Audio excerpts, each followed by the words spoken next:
It's time for grassroots racers and fans to gather round. Welcome to the Racing Roundup Show. Thanks for joining us for our landmark 40th season.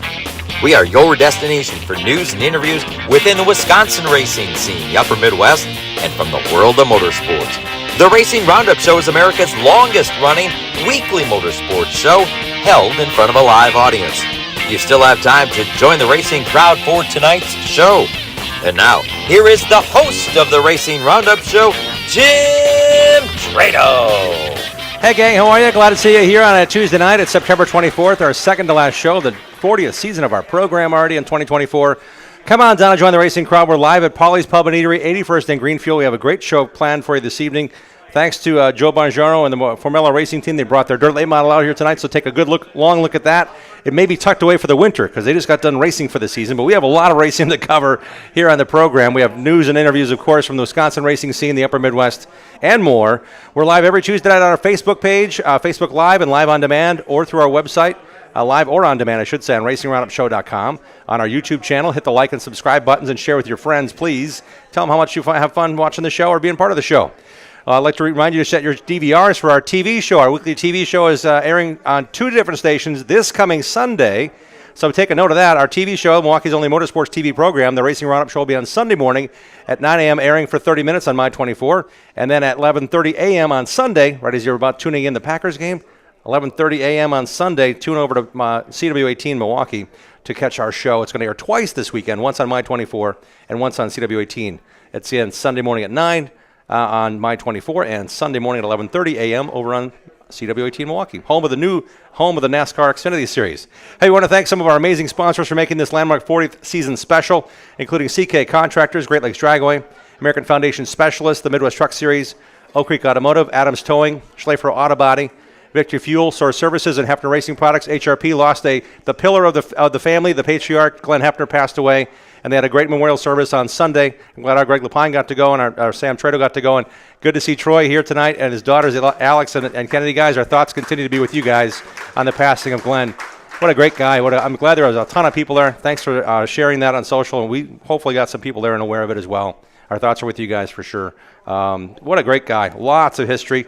And I got it, thanks to the Kolinskis, I got me a decal, so that's going somewhere cool as well from the memorial. They're showing off his modified among many things. Thousands of pictures.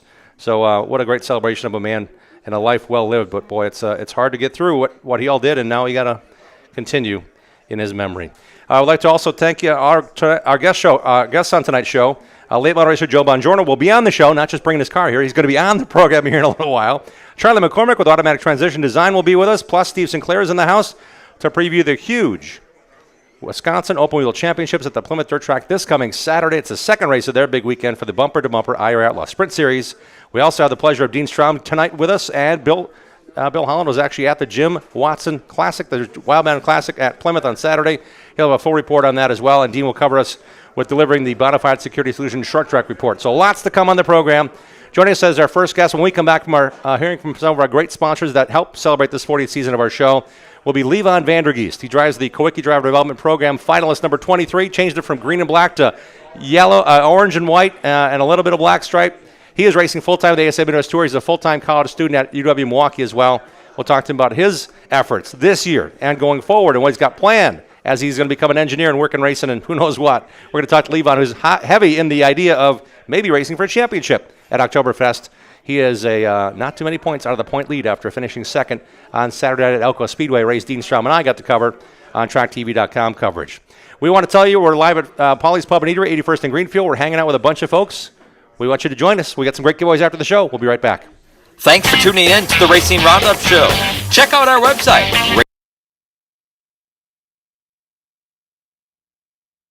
Join us on Twitter and Instagram at Racing Roundup.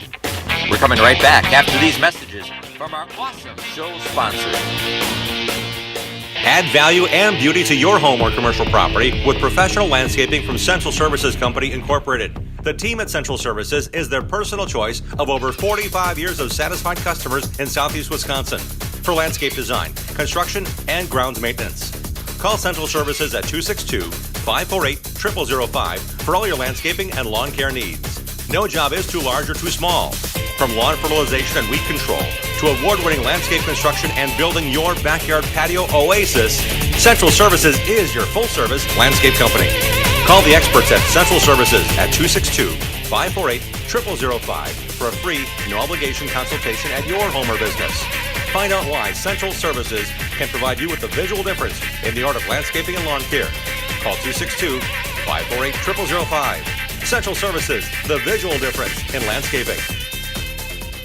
ARR has been recycling for over 80 years and is here to help. Take them your recyclable metals and they'll pay you cash.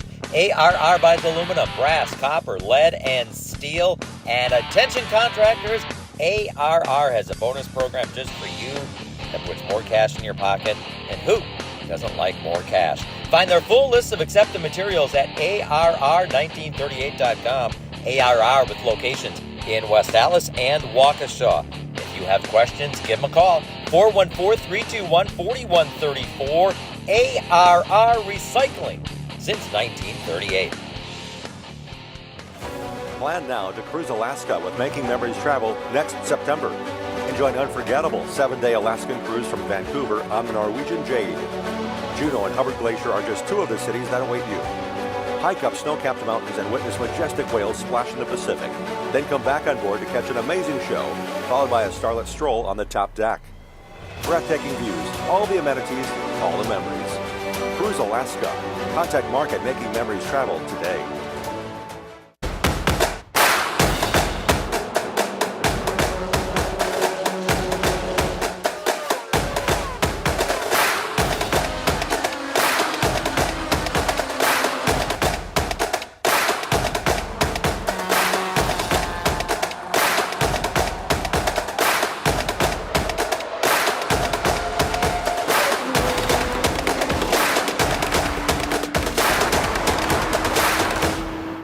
Like our show on Facebook and share our content with other race fans. We hope to see you at one of our upcoming shows too. Join racers, other race fans, and win prizes. Now let's get back to more of the Racing Roundup Show. Welcome back to our Racing Roundup program. We're live at Polly's Pub and Eatery, 81st and Greenfield, right across the street from the Milwaukee Mile. We're looking forward to seeing you next Tuesday. It's our final Tuesday show of 2024. So if you haven't made it down yet, come on down and join us. We also have a bonus program this Saturday. We'll be live at the Napa Car Care Fair. Napa Auto Centers is a great supporter of our TV program. We're going to be hanging out with them on Saturday morning. So if you have nothing else to do or you want to make a destination of it, we got a lot of cool things to talk about and give away on Saturday morning. The Napa Car Care Fair is taking place at Highway 100 just north of Layton Avenue at the Napa property there. So looking forward to seeing you there. The show is 9 to 1. We'll be live at 11:30 talking to a bunch of folks as a special edition of the Racing Roundup Show this coming Saturday morning. Hey, if you're looking to buy or sell a home or commercial property, choose the Rapina Group, Coldwell Banker Home Sale Realty. List and buy with confidence. Hire a realtor that has the knowledge and expertise to get your deal done. Not all realtors are the same. Knowledge is power. Hire knowledge. Choose Coldwell Banker Home Sale Realty and list it and sell your house with the Rapina Group. Visit rapinagroup.com.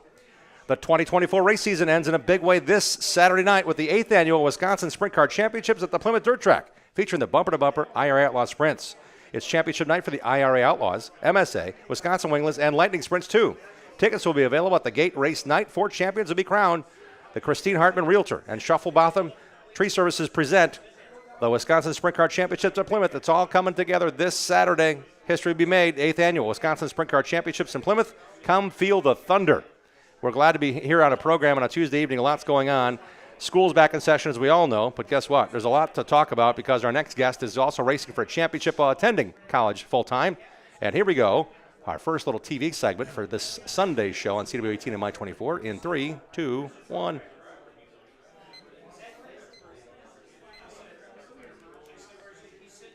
Welcome back to the Racing Roundup Show. We're hanging out with you on a nice night for hanging out with a bunch of racers at Polly's Pub and Eatery.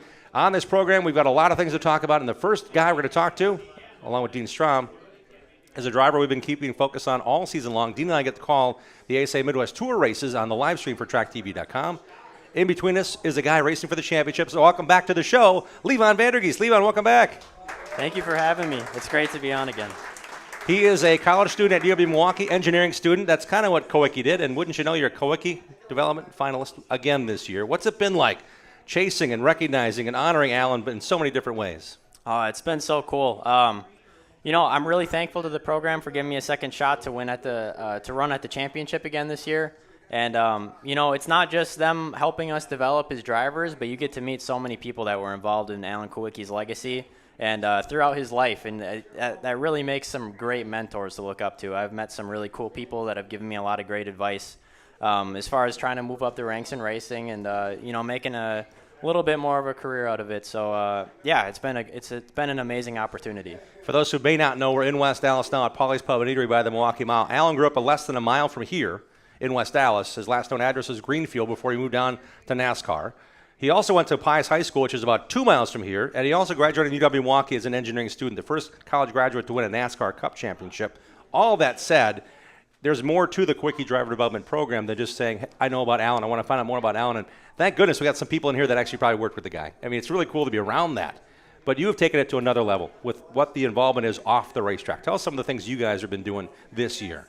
Yeah, for sure. So a big part of the Kowicki Driver Development Program and what makes it so cool is that it's not just about your on-track performance. It's a lot about the off-track performance and how you help your community along with, on the track stuff.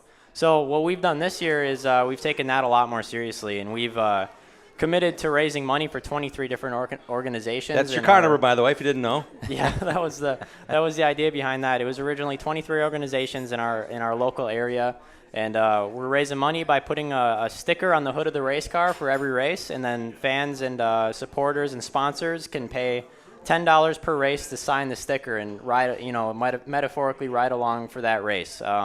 So that's been really cool. It's been a way to engage fans with us more, and we've raised a lot of money for really cool organizations. And the fact that we went and picked 23 opened my eyes to a lot of stuff that I didn't know was going on in my community. So, and some of those organizations have been really thankful for the money that we've raised. So we actually just surpassed 20,000 total in money raised this year. So. It's been great. It's been one of my favorite parts of the season so far. Rewarding off the track for certain. Levon Vandergeest, a very active schedule on the racetrack with your family team. We talked about the ASA Midwest Tour, but you are chasing championships along with racing that regional schedule. How has your season gone so far? It's gone good. We've definitely improved a lot since last year. Last year we were really riddled with mechanical failures with DNFs. I think we had 8 DNFs last year, and 7 of them were like mechanical problems. So I really, one of my biggest goals this year was to cut that down. We need to finish the races in order to get good finishes. So I took a lot bigger role this year, and I spent a lot of time in the race shop over this summer, doing a lot of the work on the cars, doing a lot of the stuff on my own. Kind of like Alan Kowicki did back in the day, very involved in the whole process. So I took some inspiration from that, and it paid off. We're down to only 1 mechanical failure this year, and that was at the Slinger Nationals, but as far as championship racing, that's paid dividends because we almost won the championship at Golden Sand Speedway, or one night away, finished second overall, and we're currently in the chase for the ASA Midwest Tour in a tight battle with Gabe Summers. That's heating up as we get close to the end of the season. This past Saturday at Elko Speedway, it's a track you had not been to, Gabe Summers had not been to. You're both fastest in practice, the 2 practice sessions, and then when it comes to the race, you guys are going after it. You led, he led, he was up near the front, and then his car went away a little bit. And then wouldn't you know, Justin Mondyke, who's sitting top 5 in points, his car is clicking good. It was an amazing race to watch. But, Dean, I got to bring you in on this because we've seen the effort Levon and his team have put in this year. Not only is he racing for a championship, but we can tell the improvements there. The dedication has been there. But, man, the results are coming too. The results have been there. Still looking for that first win, but second-place finishes, fast qualifier at many of these, at a couple of these races. So it has been, and it's really interesting and fun to watch the growth between the first year being a finalist in the Kowicki Driver Development Program to be the growth in the second year. So this is your final year that you get to be in the Kowicki Driver Development Program. What is talk, Levon, a bit about, you touched on it, but talk a little bit more about how you've grown and how your team has grown here in the second year of the program. I think it's been like exponential since last year. We've just I feel like we've been a lot more dedicated this year, knowing that it's my last chance at the Kowicki Cup. We've really dug deep, and I give a lot of credit to my crew. They've, there's no way I'd be able to accomplish what we did this year without them and all their hard work, picking up the slack for me, especially when I'm here in college too, like at the end of the season. But yeah, we've I think last year we had 12 total finishes, and I think it was 9 top 10s. And this year, I think we're at 18 top 10s right now, and I think 10 top 5s. So just been amazing. We got a win at Golden Sands earlier this year. And we've been right there, like you said. We're setting fast times in the Midwest Tour, and we've had 2 second-place finishes. We were so close at Elko to getting the win. Mondyke just had a little bit more than us at the end, but I think that first big win is going to be coming, so I'm really excited for it. We almost had it at the Gander 250 too. That's a race I never dreamed I would be able to be that close to winning, a couple years ago. So that was an awesome experience too. When it comes to putting this all together for Levon, you have to manufacture the idea that, okay, there's a racing family involved, there's another Weinkauf racing family involved. They have now another generation of racers going on. Oliver actually won his Bando feature at one of the 2 features at Elko Speedway. It's a great collective, but as you said, from a distance now, you kind of really have to get your notes done. Are you going back to the shop every weekend in Merrill to kind of get things right when you go racing? Yeah, every chance that I get. So what I do is I schedule all my classes so that I can fit in between Monday and Thursday. And then I head back Thursday nights, go to work on the race cars on the weekend, and then I'll head back Sunday night. I'll head back to school. So yeah, I still try to stay as involved as I can, but then a lot of like the maintenance and stuff that I don't have time for exactly. Like when I'm in college, the crew has picked up a lot of that slack for me. So I'm really thankful that I have that. I wouldn't be able to do what I'm doing without them. After Levon's second place finish on Saturday at Elko Speedway, there's one race remaining in the ASA Midwest Tour. It's the Oktoberfest 200 lap race. It's on Sunday, October 6th.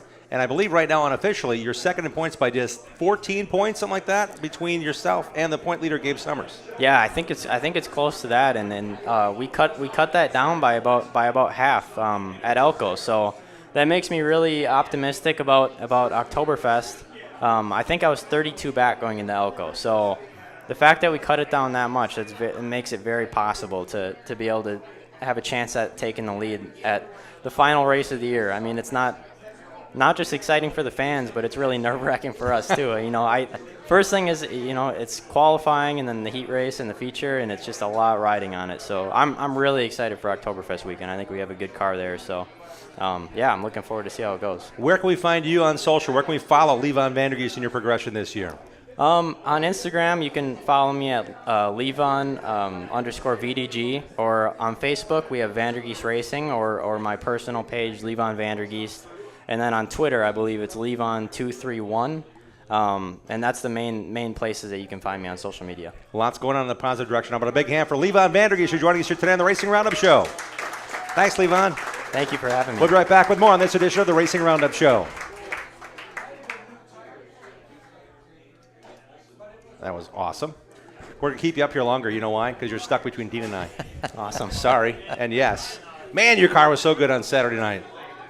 What did you guys change that you may regret, or what did you try to change and it just didn't come in? Because that was a really short run after a 125-lap race on a 3/8 mile. Go to lap 93, that you can make adjustments, but you can't change tires. That's a really short run to the finish, and Mondyke's car looked like it was just peeling off the corner a little bit better than you guys. Yeah, it was so weird because we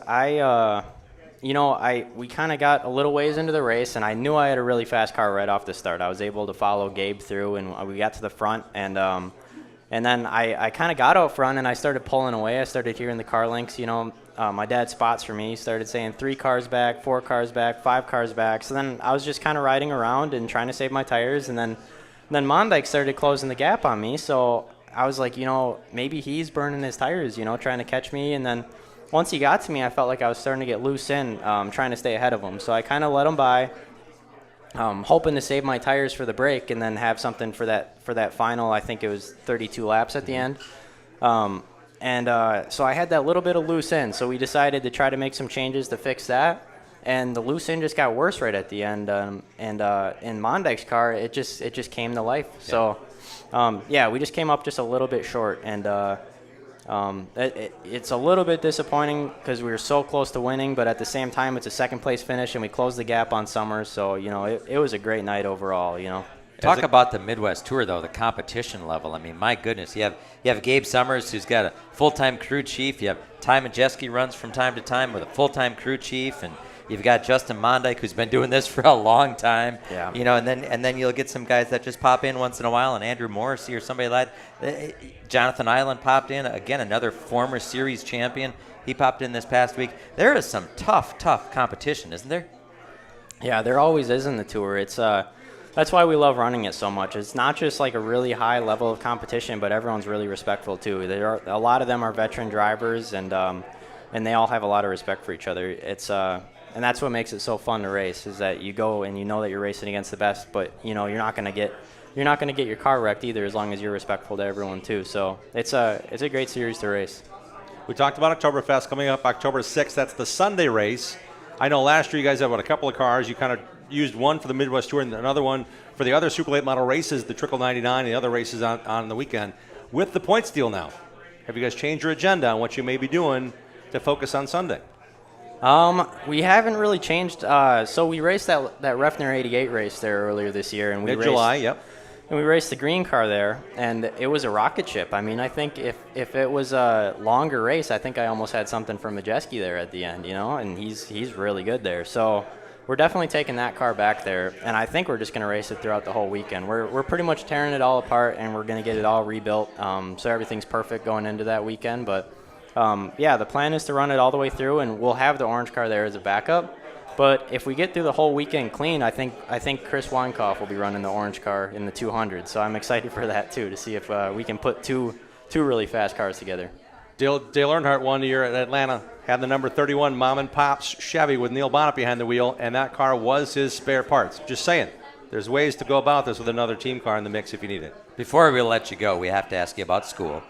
Third year already. I don't know how this happened, but your third year at UW-Milwaukee. Jim and I are alum of UW-Milwaukee. We are. We paid a lot. We paid a lot of people to get out of there. We got degrees too. Yeah. You brought your friend Matt Wandry with you, a slinger competitor, runs a 4-cylinder there. Tell us about school. What's favorite class? How's it been going? And are you on pace to get out of there in 4 years? Yeah, I had to stack up on credits a little bit to get out in 4 years. I'm taking 18 right now, so it's been I think 17 or 18.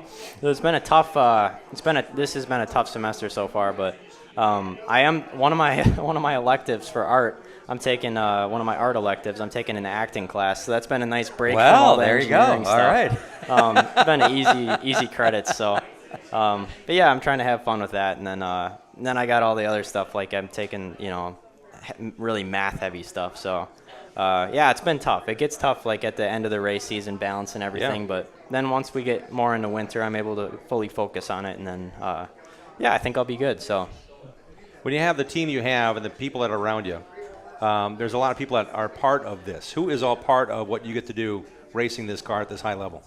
Yeah, I need to thank my parents for sure. For supporting me this whole way since I was 8 years old racing a Bandolero, my mom and my dad. And then I have a great crew behind me, Chris and Jason Weinkoff, Ben DeBrew, Jacob Roosh, Jake and Emily Broche, Quentin Tomachik.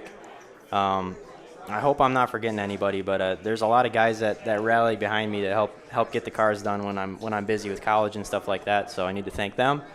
And then we have a lot of great sponsors, including... I know the badge on the side says 7AK. I also know Tom Roberts is watching right now. Hey, TR, good to see you. One of the 7 finalists is joining us here on the Racing Roundup Show. Tom's been a great supporter of you and our show. But I want to say that comes with some sponsorship as well, so it's great to see they're involved with you again. So I'll let you continue the list after that. Yeah, for sure. The Quickie Driver Development Program, first and foremost with the sponsors, I mean, they've been huge over the last couple of years, not just with the money, but with all the support and developing me as a driver and developing our team too. So then going down the list with the sponsors that help make this happen, we have Zellish Asphalt, Paving and Maintenance, Breber Music, Custom Meats and Marathon, Weir's Machine and Racing Products, Norman Electric, Central Sawdust, Friendship House of Merrill, Images by Kelly, Left Hander Chassis, Ritchie Oil and Propane, and King's Campers. That's a lot of people. A lot of people. A lot of friends, a lot of ideas. Yeah, you guys are making it work. It takes a lot to make the super late model racing happen. So I couldn't do it without any of those guys. Well, we appreciate you coming down. Hope we can feed you something before you get back to class, because college students can't have time to eat when you're taking 18 credits. So we're so glad you could join us here tonight. Thanks a lot for your time. Thank you for having me again. How about a big hand, everybody, for Levon Vandergeest joining us here tonight. Thank you, Dean, for dragging him down and making him sure he got here on time. It's been fun having. Why don't you hang around? We got some more things to talk about. Sounds good. I can do that. We'll be right back to Polly's Pub and Eatery, 81st and Greenfield. We got Steve Sinclair on the way. We also got Joe Bongiorno and his race team are hanging out with us. Charlie McCormick's in the house. This is a beautiful life Rachel. We got a lot to do, a lot to talk about here on the program. Come on down and join the racing crowd. Join the racing crowd every Tuesday night at 6 p.m. Central all season long. Share what you love about short track racing on our Facebook page and on Twitter and Instagram at Racing Roundup. We'll be right back with more of the Racing Roundup Show.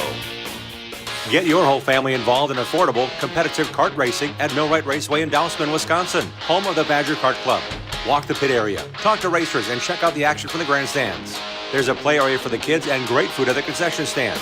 Spectator admission is free. Badger Kart Club points racers and National Touring Series race on the challenging paved road course most Sundays from April through September. Badger Kart Club is well established and well respected. There's 15 classes and over 100 drivers racing every week. From ages 5 to 75, kart racing offers competition for generations of racers of all ages. Bring the kids and check out kart racing for yourself at one of America's finest kart tracks.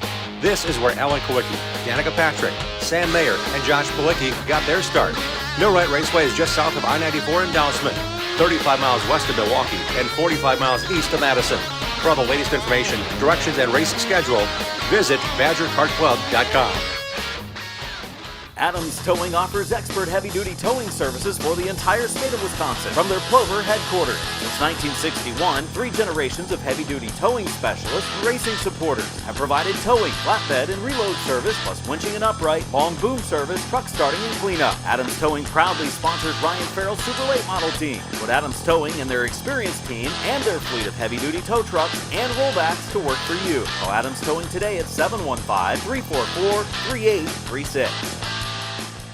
It's the granddaddy of short track racing in the Midwest. It's the 55th running of the Oktoberfest race weekend. October 3rd, 4th, 5th, and 6th at La Crosse Fairgrounds Speedway. Don't miss the intense competition as drivers throughout the nation converge at La Crosse Speedway for 4 days of great stock car racing. On Thursday, C6 divisions compete, including super late models, sportsmen, and double features for the La Crosse late model. Friday, 3 divisions will grind it out, including the super late models and the popular Dick Trickle 99. A 99-lap race run in 3 33-lap segments. Then on Saturday, 3 divisions, including the ASA Midwest Tour late model. And then it's the Big 8 late models battling for their season championship. Sunday we'll see the vintage race cars, late models, plus the granddaddy of all Midwest racing events, the Oktoberfest 200. 200 grueling laps of strategy, maneuvers, and hard-charging racing. Witness challengers and champions from across the nation battle side by side in Wisconsin's oldest and most prestigious short-track racing event. Save with a multi-day wristband. There is no other event like it. Be a part of the biggest and most unique racing event of the season. It's the 55th annual Oktoberfest race weekend, October 3rd, 4th, 5th, and 6th at La Crosse Fairgrounds Speedway. Visit OktoberfestRaceWeekend.com for details and advance tickets. Be there. 427-1000 American Foundation. Cracks and leaks in your basement, have no fears. We've been fixing those things for over 60 years. Trust and dedication, that's American Foundation. Call American right now for huge savings. 427-1000 American Foundation. When we decided to get our crack-leaky basement done, I am so glad we called American Foundation. It gave us a sense of confidence, and it gave us our basement back. And it was the right choice. Thank you very much. American Foundation Specialist has been fixing basements since 1947. Satisfied customers are the future at American. Call American for huge savings at 427-1000 American Foundation. Precise Auto and Truck Accessories is your one-stop shop when it comes to adding style and functionality to your vehicles. Owner and late model racer Mike Grunberg has 15 years of experience installing window tinting, cat skin leather, seat heaters, and seat coolers. There's a million accessories available. Ladder racks, trailer hitches, detailing, remote starters, and more. Precise Auto and Truck Accessories in Wisconsin Dells is a WeatherTech Diamond dealer. Bring your vehicle to the trusted guy, Mike Grunberg at Precise Auto and Truck Accessories. The Racing Roundup Show is dedicated to showcasing grassroots racers and national stars of our sport. If you're a fan of NASCAR, four-wheel, two-wheel, road racing, drag racing, or the short track scene, you are in the right place. Welcome back to the Racing Roundup Show. We are back on this Tuesday evening, September 24th. You have one more Tuesday to join us. It's next Tuesday, October 1st, here at Racing Roundup HQ, Polly's Pub and Eatery. This Saturday, we'll be at the Napa Car Care Fair. Highway 100 is north of Lincoln Avenue. Sorry, not Lincoln, Layton Avenue. Layton Avenue, Highway 100 for the Napa Car Care Fair. Goes 9 to 1. We'll be out there live at 11:30. So hopefully see you at one of our next 2 live shows. This portion of the program is brought to you by BMR Electric Carts in Random Lake. Icon e-bikes go 25 miles per hour and can go up to 40 miles between charges. And for all of fall hunting season, Icon e-bikes will get you to where you need to get without that motor noise. Be cooler on a BMR electric scooter in your choice of colors. Brad Miller is Wisconsin's only Icon electric cart dealer and has in-stock inventory and customizing options available right now on their Facebook page. Find them at BMR Electric Carts Company. We have prize giveaways tonight after the show for the audience here at Paulie's, including bottles of Anderson's maple syrup, the Bill Baylog version. We've also got some maple caramel corn from Anderson's. We've got a Carhartt hat here we're going to give away. Thank you to Steve Anderson for your great support of our program. We have a set of 4 race tickets to the Dells Raceway Park Halloween races. They're coming up on October 19th. That's a Saturday. We have tickets to give away for that. We have car washes as well from Full Service Car Wash, an original third-generation, locally family-owned and operated business in Milwaukee since 1986. Unlimited car washes start at $14.99 a month. Full Service Car Wash is the best deal for keeping your car clean, with locations in Hills Corners, Wauwatosa, Grafton, and West Bend. So we have 2 of these to give out tonight after the show as well. Thank you to Full Service Car Wash. We have cans of Victory Fuel, now in 3 great flavors. Go to drinkvictory.com to get them shipped to your house. And when you do, when you're at the checkout, make sure you click on the promo code box and type in SHOW, S-H-O-W. That'll save you 10% on the shipping cost, actually the overall cost of your order. And it's developed by 6-time Chili Bowl champion driver and car owner Kevin Swindell. It's got no carbonation, no caffeine. It's great for kids, and it's really tasty. So if you want to get some of that, we have some to give away after the show tonight as well to try. We have racing T-shirts, die-cast cars, racing hats, and collectibles from Greenfield Gallery on Facebook, where they're always buying racing collections. We have a Bongiorno Racing T-shirt. We have some IRA wing stickers and Frisbees. Thank you to Steve Sinclair. We also want to say a special hello to Ken Krieger and Wes Eckert, who are under the weather this week. So we want you guys to get better, get back to health, and get back to the racetrack so we can see you there. So our thoughts are with you guys as well. We also want to tell you that we have a lot of things to cover on the program. We're going to talk about some of the short track racing that has happened and some of the things that are yet to come. Let's bring in Dean Strong for that report. Thank you, Jim. It's time for the Bonafide Security Solutions Short Track Report. Cameras, alarm systems for your home or business, program card access, custom-made security doors, on-call locksmith work, and more. It's a lock. Support the racers at Team Bonafide by calling 262-790-9400 or go online at bonafidesafe.com. Bonafide protects what you value. CK Contractors, LLC.com brings us to Wilmot Raceway and Wisconsin Wingless Sprints coverage. Hire the pros at CK Contractors for Lake Michigan shore restoration, lot grading, excavation, retention pond building, and more. Visit CKContractorsLLC.com to learn more. The first annual Wilmot Raceway Fall Classic featured 3 nights of racing. Congrats to modified feature winners Jason Heyerdahl and Joe Henefeld, who picked up wins on Friday and Saturday night. It was Tyler Cuxhouse over Zach Radart in Thursday's Wisconsin Wingless feature. Winged sprint car feature events went to Matt Vanderveer, Brian Christan, and Tommy Sexton. Brandon Berth beat past series champions Ben Schmidt and last week's show guest Kurt Davis to the finish line in Friday night's MSA 360 feature. Street stock features won by Rob Olson, Brandon Mertez, and Blake Kreuzer. Bandits were in action on Friday night and Saturday night. Both features were won by Ryan Johnson. David McKellips finished second on Saturday night. And a while back, his team gave us some swag, some T-shirts, team shirts, and canned koozies. They're going to be on the table later on tonight. Be given away. Checkered flag IRA Lightning Sprints went to Nick Petska. Saturday night was headlined by open-sanctioned 410 winged sprint cars. It was Blake Nimme, Travis Ahrens, and Jake Blackhurst on the podium. ASA Midwest Tour, we touched on a little bit with Levon, was at Elko Speedway for the first time in 7 years. Justin Mondyke, better handling race car down the end. He wins it over Vandergeest. Mondyke's second series win of the season. How about his week? Makes his Truck Series debut, NASCAR Truck Series debut on Thursday. Wins an ASA Midwest Tour on Saturday. Hosted a huge golf outing on Monday for his team, and he's going to play in the trucks on Kansas Speedway this Friday. Pretty cool. Yeah. Pretty cool if you're Justin Mondyke these days, right? Yeah. Great to see Donnie Reavers, Jacob Gady back in super late models at their home track at Elko Speedway. They finished 4th and 5th in the 120. Actually, Donnie Reavers finished third. Yeah. In a car that had not seen the racetrack in 5 years. I asked him beforehand, how old is this car? He said, I don't know. Had an old Wagner 9-to-1 engine in it. Midwest Tour point leader Gabe Summers finished fifth. Ty Fredrickson sixth. Fredrickson fifth. They were having a great battle. Slide jobs. It's not every day you see slide jobs in asphalt late models, but they were laying them on one another and having a great battle. It was just so cool to be back at Elko. The Midwest Tour was supposed to be back there last year, got rained out. It's just so much fun. It's such a nice facility. It was such great racing.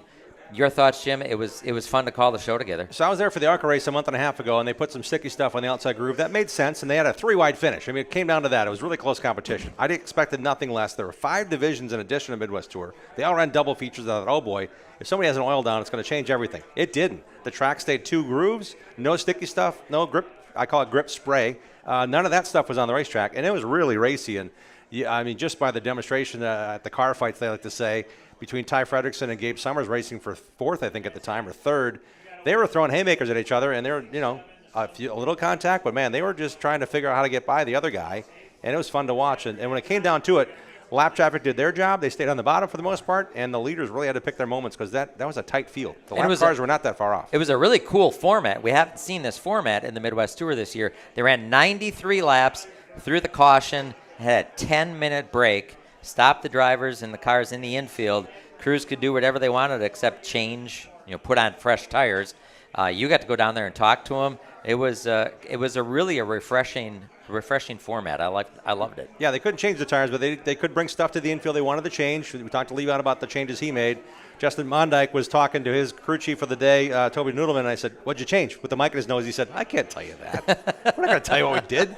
People are watching this." But it was great to see the reaction and just having Jacob Gady involved and having his guys go after what they could fix on that car and just seeing the fans just loving the fact that 14 drivers in the Midwest Tour race on Saturday were from Minnesota. So a lot of guys came back. A lot of fans were there to watch their guys. And Jefferson Speedway had to postpone last weekend's Wisconsin State Championship events due to track conditions that developed in turns 1 and 2. Really unfortunate situation. This weekend, planned races will still go on as scheduled. Bandits, Bandoleros, Legends, 6-shooters, and internationals competing.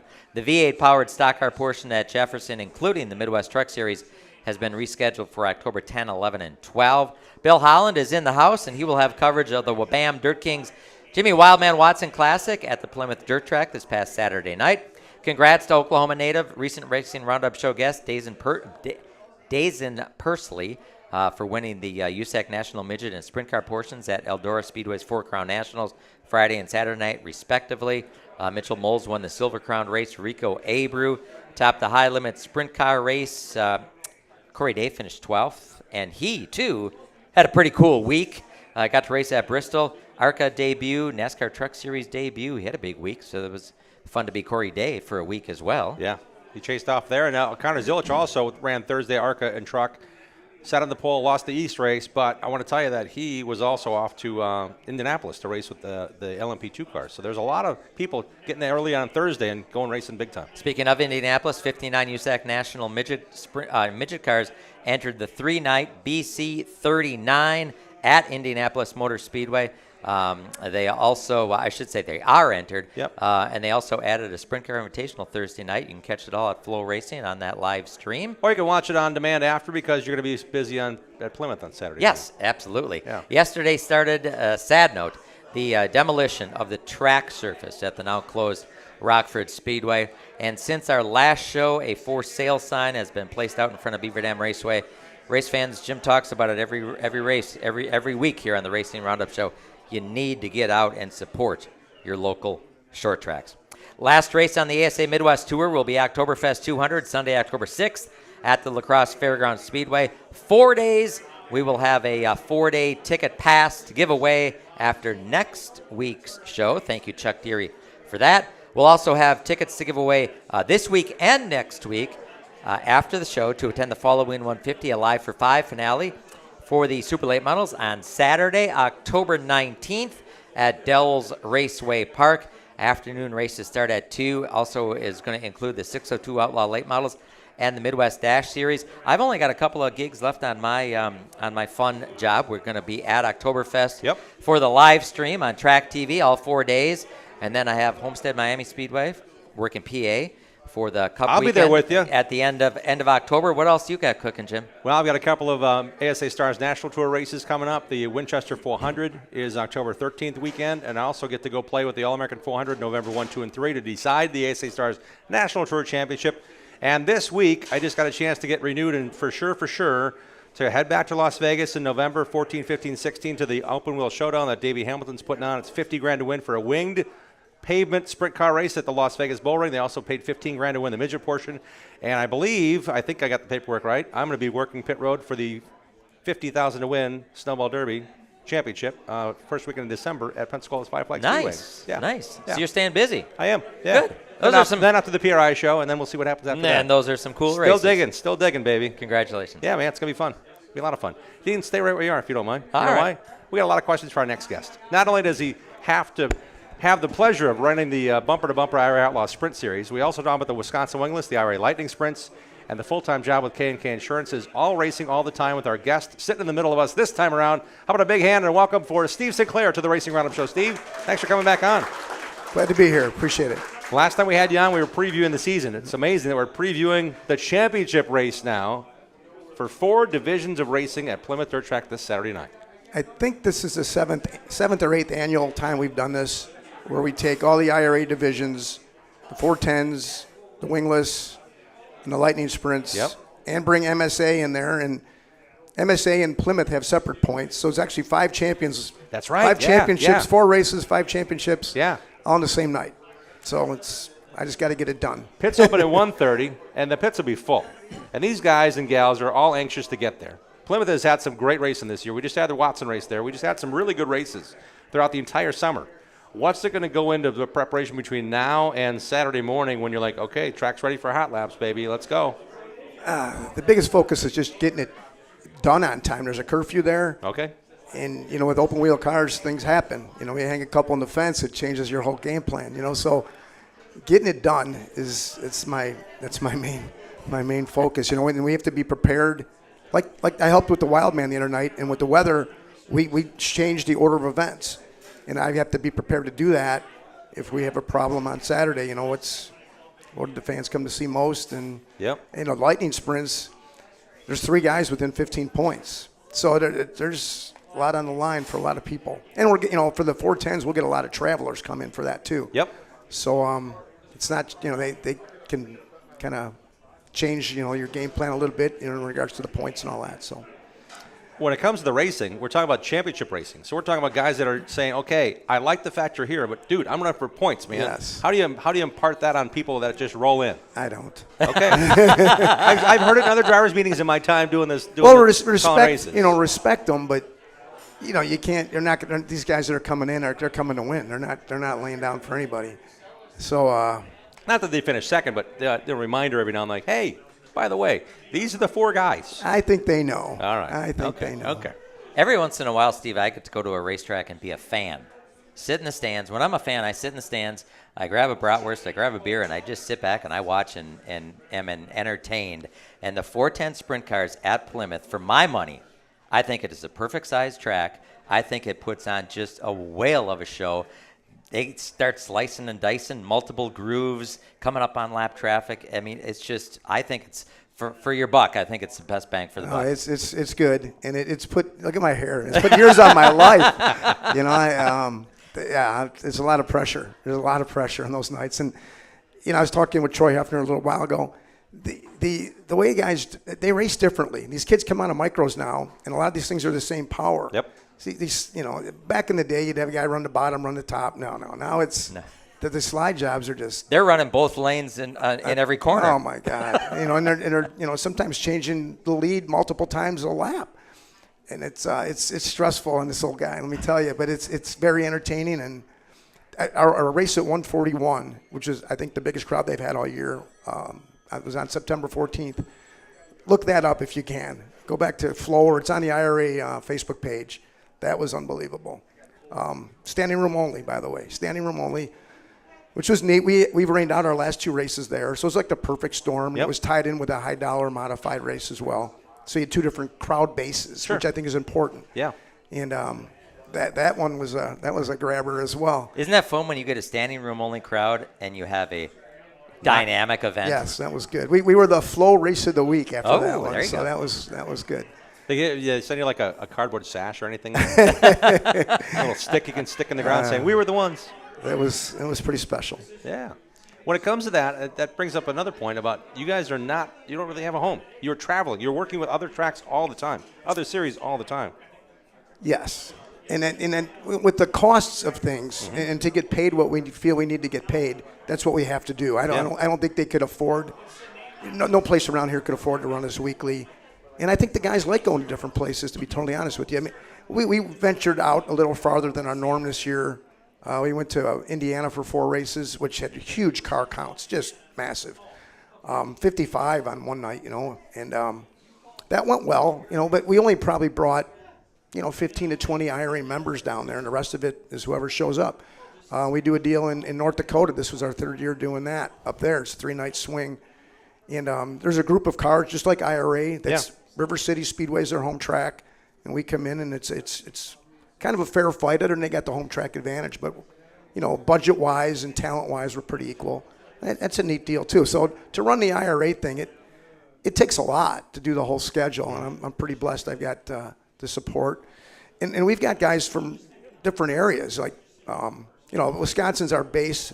But we've got 3 guys from Illinois that follow us everywhere. Jake Blackhurst, Jake Newman, Kyle Shewitt. I'm forgetting somebody here. We're looking. Yeah, no, but there's it's good. And I got Tyler Rankin comes from Michigan every weekend. He's running for Rookie of the Year, and all you combine everything, and it's kind of a neat deal. Yeah, and you got that Crouch kid that came in last year, did so well, and he's racing nationally. I mean, you got guys that are not only just running here, but running really well, and then proving that they are good at whatever level. Well, I think that for the Crouch kid, we were perfect, and maybe he should have done it another year, frankly. You teach them, they're learning how to race, and they're learning how to race up front. Yep. And I think that's important, and that Joel Myers Jr. has won 2 or 3 of our shows this year. He's kind of backed by the Crouch family, so I think it's a similar situation. Yeah. I would expect to see him this weekend as well. Well, it says a lot about the competition, saying, okay, if you want to learn how to race, it's not only on dirt, and not only the dirt trickle theory of, okay, all these guys that came through Wisconsin to race more. We've got some really good racers that can get you prepared or get you in the mindset that I can race for 30 laps. I don't need to lead from the pole, and that's how I win races. And Dean talked about Plymouth. We go to good racetracks, yeah. So that's very important too. And we've got the best infrastructure of any regional series going. We got the safety team. You don't have to worry about getting paid. We got a good staff. We got experience. I got probably the best scorers in the deal with Dakota Tennyson. That's what he does for a living. Works for my race pass. I've been doing this 31 years. We pretty much have seen it all. We've got a really great infrastructure. And I think, a dad with a young racer feels comfortable sending his kid up here to race. Like the Crouch kid, his dad only came twice all year. Kid was 17 years old or something. Yeah. Logan Julian this year, 15 years old. Yeah. And doing a phenomenal job. Phenomenal. Yeah, we've had Logan on the show a couple times racing for Rookie of the Year. And he's going to be something. That kid's going to be He's good. coming back to IRA next year. Steve Sinclair joining us here. Yeah, that's what he told me anyway. I think they had bigger plans initially. I think they wanted to do Knoxville weekly. But I think they've seen that the cost side, and not that he can't.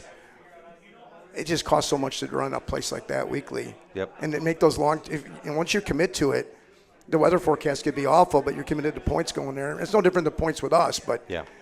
That's a long drive to do every week. Yeah. At least, he can go to Plymouth this week, and it's not that big of a deal. Yep. Though we are crisscrossing the state this week. So we're at Mississippi Thunder. It's Mississippi Thunder because it's on the Mississippi River, right across from Winona. It's about 45 minutes south of La Crosse or north of La Crosse? It's north of La Crosse. Yep. I'm hoping it's not 45 minutes. I'm telling everybody it's 20 miles. It's not that far. It's right around the corner. But then we got to go crisscross the state and go to Plymouth the next night. So, and it's a big deal. So Mississippi Thunder's a rain day. We lost that show in April. But that's a fabulous facility. World of Outlaws with the late models run a big 3-day show there. Yeah. And the sprints haven't been there since 2012. Wow.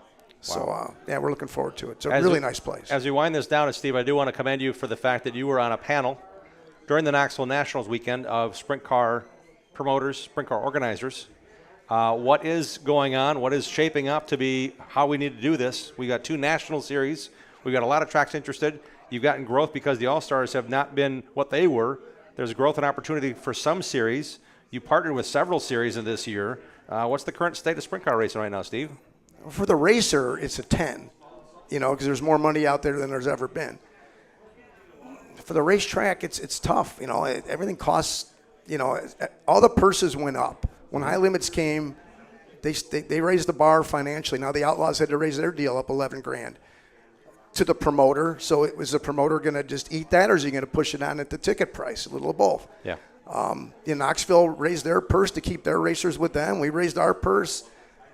It's hard on the promoter right now. I'm a little nervous. So we need to not to grill out before you get to the racetrack. You need to buy those hot dogs. You need to drink those sodas inside the gate to get their per cap up. And everybody's got these, and you can just sit home. I'm on flow. I'm one of them. I don't think people sit home and don't go to an IRA race because they're watching an IRA race, but they can watch the Outlaws or High Limit or. We're at Cedar Lake. It's a late model track, and the World 100's on, and it all matters. Yeah. The publicity's out there, but it's tough. This is not an easy deal. And I'm promoting Saturday, and everybody raised their purses, but I can't raise the ticket price. So I'm a tad nervous. You bet. I'll be looking at that weather thing every hour. I'm looking at it to make sure we're good. We certainly hope people get out there on Saturday. It's a big Wisconsin's Open Wheel Championships, and you got a couple people involved. Kristen Hartman Realty is involved. You've got just some really good people involved, and I'm hoping it goes extremely well this Saturday for you. Well, I appreciate it. It's we put a lot of effort into it, and all the divisions have supported us tremendously, and I greatly appreciate it. Pits open at 1:30. Gates open at 4:30. On-track action at 5. Ticket pricing, $25 for adults. Kids 7 to 11 age are $5. Kids 6 and under are free with an adult. And it's all at Plymouth Dirt Track on the Sheboygan County Fairgrounds. How about a big hand for Steve Sinclair joining us? Thank you, Steve, for your support all season long and being part of our show and letting us in on the goods, man. Thank you. I appreciate it. Thank you very much. We're taking a commercial break. We have Charlie McCormick on the way. Joe Bongiorno, I think, is he done eating his pizza yet? We're waiting for that. He's got a yes, got a nod. So Joe's ready on the show as well. Lots to come. Bill Holland's also on the way on the Racing Roundup Show, live at Paulie's Pub and Eatery. Come on down and join the racing crowd. Join the racing crowd every Tuesday night at 6 p.m. Central all season long. Contact us on our website, racingroundupshow.com. We'll be right back with more of the Upper Midwest and Wisconsin racing scene, NASCAR, and the world of motorsports. Get ready to accelerate your productivity with the Midwest's largest forklift distributor. Walter Inc. offers top-tier brands, including Lindy, Doosan, and Bobcat forklifts. With 16 locations across the Midwest, Walter is the go-to source for high-performance forklifts and material equipment handling solutions, and is fueled by a passion for short-track racing. Count on Walter's 60-plus years of experience to increase your productivity. Walter is hiring, too. Explore the unbeatable lineup of forklift solutions and more at walterinc.com. Olson's Outdoor Power Equipment is a fully equipped parts, sales, and service dealer of quality mowers, snow throws, trimmers, chainsaws, and more. Olson services what they sell, does warranty service work on big box store mowers, and their expert service technicians are ready to get your equipment running right. Put their stock parts department and friendly, knowledgeable staff to work for you. Visit the racers at Olson's Outdoor Power Equipment today at 14323 West College Avenue, just 1 mile east of Moreland Road in Muskego. Olson'sPower.com. Olson's Power Equipment. Automatic Transmission Design is located in Germantown, Wisconsin. They've been hard at work the last 15 years in perfecting the best performance racing transmissions and converters. The folks at ATD have made it possible to offer the best quality and most affordably priced winning components for off-road, drag racing, truck pulling, and circle track applications. ATD may not be the biggest or most famous company in the marketplace, but they have the will and put in that extra effort to provide you with the best products available. ATD's certified technicians go through a comprehensive quality checklist on every transmission and converter they build. Then it's tested on their in-house dyno. Only then is the product ready for shipment to the customer. ATD takes these steps to provide you with the best quality products every time. They are 100% guaranteed. Their no returns policy makes sure it's right the first time. The next time you need a performance transmission or converter, give Charlie a call at 262-251-7777 or visit autotransdesign.com. Jiffy Lube has locations across Wisconsin to serve you. Visit jiffylube.com to locate your store and to find the latest coupons and promotional offers. You're greeted by a friendly and knowledgeable staff. Grab a water or coffee and know you and your vehicle are in good hands. Windshield wipers, new tires, and alignments are a few of the many services offered. Jiffy Lube proudly features Pennzoil. There's a whole lot more than no appointment drive-up oil changes at Jiffy Lube. Welcome to personalized car care. Wisconsin race fans, find your store at jiffylube.com. Organize like the pros with Hefner Racing products. Take your trailer to the next level. Upgrade your garage, streamline your shop. Whether you're tearing up the track or tackling home projects, Hefner Racing Products has you covered with the best made and widest variety of organizational accessories made right here in Wisconsin. Shop online now at hrpracing.com. Mower Series at Olson Outdoor Power is raising the bar on performance with smarter controls, longer run times, and more comfort. Add in layaway and financing from Olson's, and there's no lawn you can't conquer. Buy the best from the best. Gravely at Olson's Outdoor Power, Muskego. Check out our website, RacingRoundupShow.com, to watch show archives, see photos from decades of our program, and links to support our awesome show advertisers. Now let's get back to more of the Racing Roundup Show.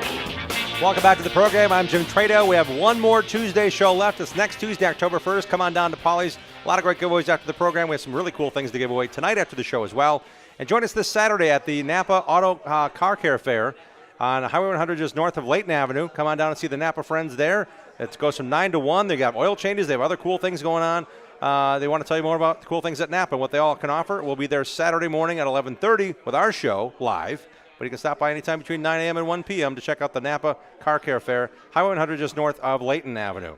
This portion of our show is brought to you by Allied Resource Recovery. Turn your recyclable metals into cash. ARR has locations in West Allis and Waukesha. Find the full list of their accepted materials at ARR1938.com. It's time to remind you about stocking up on Victory Fuel. Six-time Chili Bowl Midget Nationals driver and owner champion Kevin Swindell is the organizer of Victory Fuel, the originator of Victory Fuel, a drink fueled by electrolytes and charged with vitamins that is naturally sweetened and kid-friendly because there's no caffeine or carbonation. When buying online, get it shipped to your door. Use this money-saving code to save 10%. Log on to drinkvictory.com, drinkvictory.com. Type in SHOW, S-H-O-W, in the promo code at checkout to save 10%. And our friend Mark Wimberly at Making Memories Travel has a full-service travel agency. Plan on cruising to Alaska if you'd like, or through Alaska. They also have an opportunity for cruising the Caribbean on the Norwegian Aqua. It's a new boat in January 2026. Also book now on your all-inclusive winter vacations to Jamaica, Cancun, or the Dominican Republic. They have nonstop flights out of Milwaukee with Fun Jet Vacations. Mark will be here next week to answer your questions. You can visit our website. In the meantime, mymmtravel.com today. Welcome back to the Racing Roundup Show. Glad to have you with us here, and it's a lot of fun knowing that a lot of racing has gone on yet this summer, and there's still some to come in the fall. We have a gentleman who's involved in racing and everything when it comes to automotive. It's a lifelong passion. Let's welcome in from Automatic Transmission Design, Charlie McCormick. Charlie, welcome to the program. Thanks for being on. Thank you, Jim. I appreciate it. You're a busy guy. I'm glad we got you locked down for a little while here. What you been working on at ATD? Just about everything you can imagine. We're fortunate to be extremely busy and have been all year, especially during the summer. We have everything in the shop from cars from the 40s all the way to modern vehicles. We've been able to carve ourselves as vintage collector car and antique car transmission restoration specialists. Okay. We do a tremendous amount of late model work, cars and pickup trucks and vehicles of that nature. We're starting to see more and more of the later model trucks come in the shop that have had 100,000 miles on them, and the trans is a little tired. Honestly, the economy does us a favor, because when you have to replace a transmission for several $1,000s or face buying a pickup truck for multiple tens of thousands of dollars, it usually the economy of scale starts to come in our favor.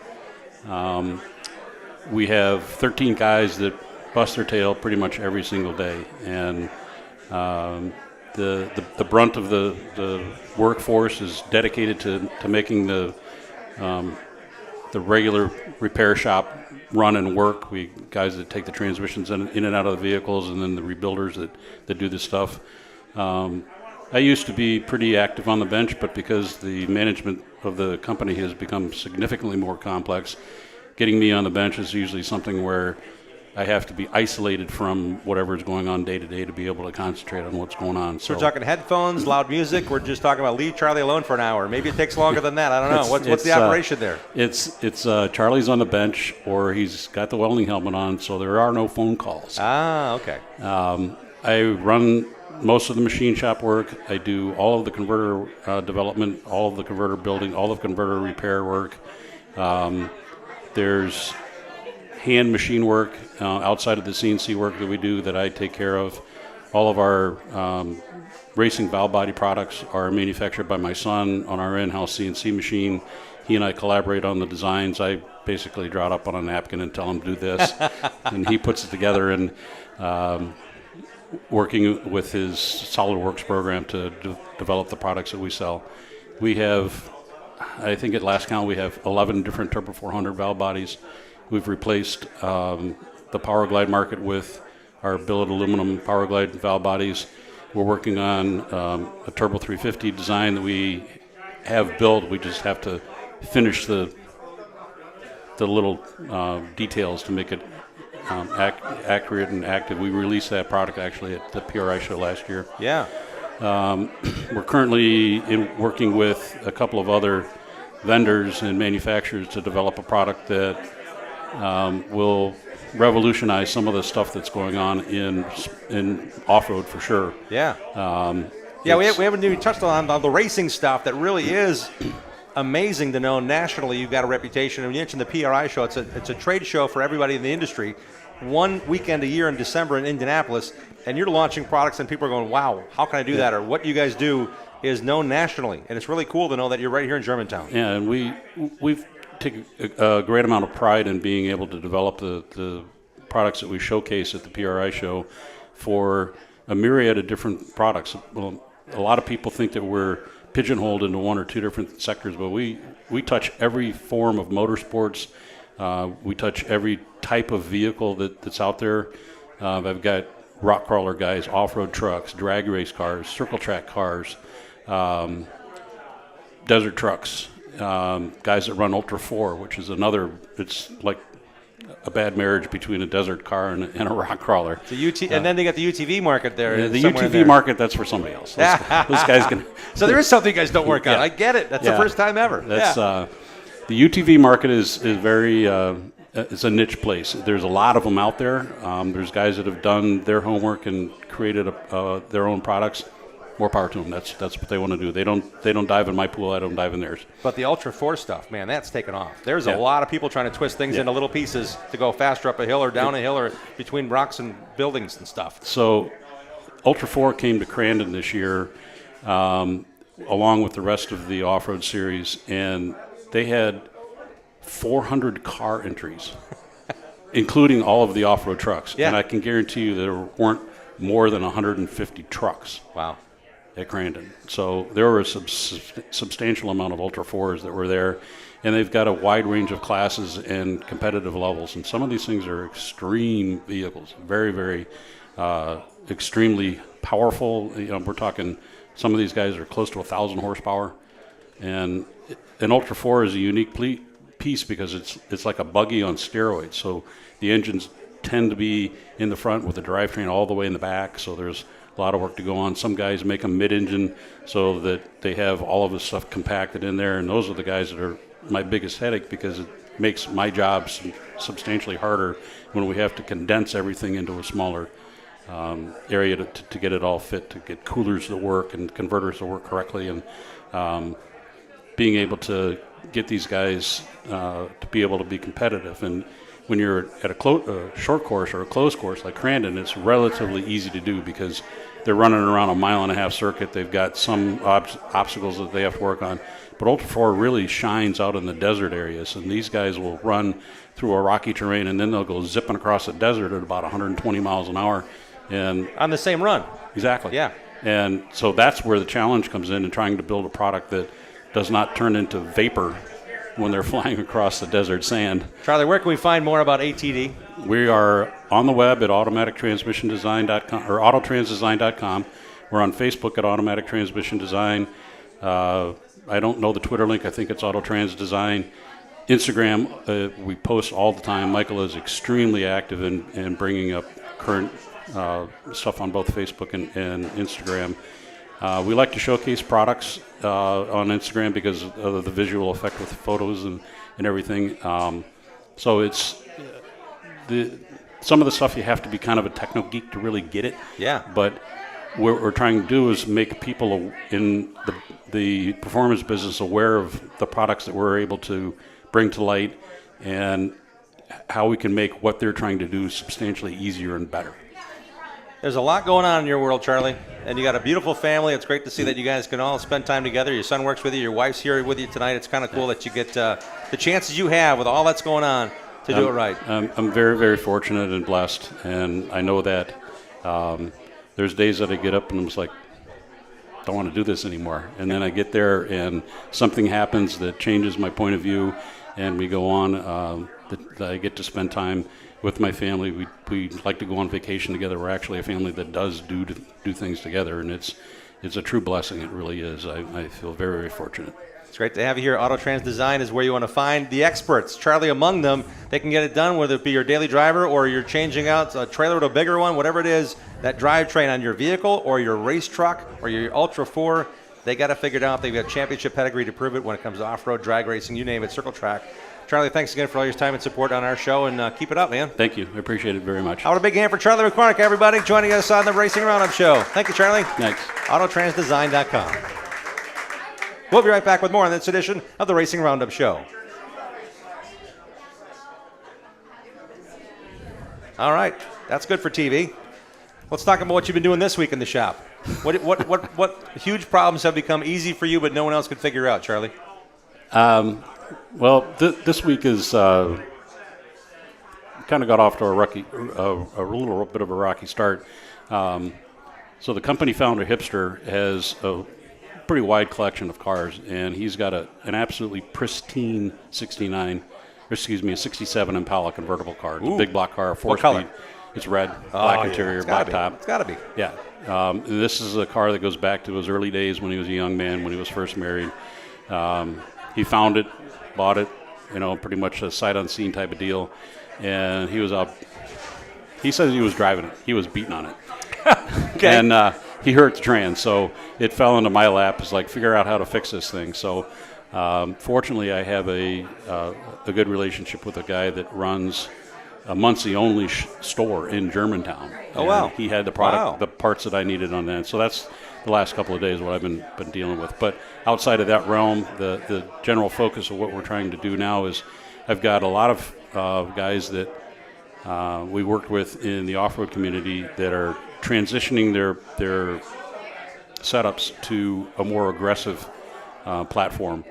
I was able to land a kid that's based in California, runs a Pro Light program he bought from R.J. Anderson, and we're working with him to transform what he's got going on to make it a little more competitive out here in the Midwest. Gotcha. When you're on the West Coast, there's a lot of elevation change, very, very short, tight technical tracks.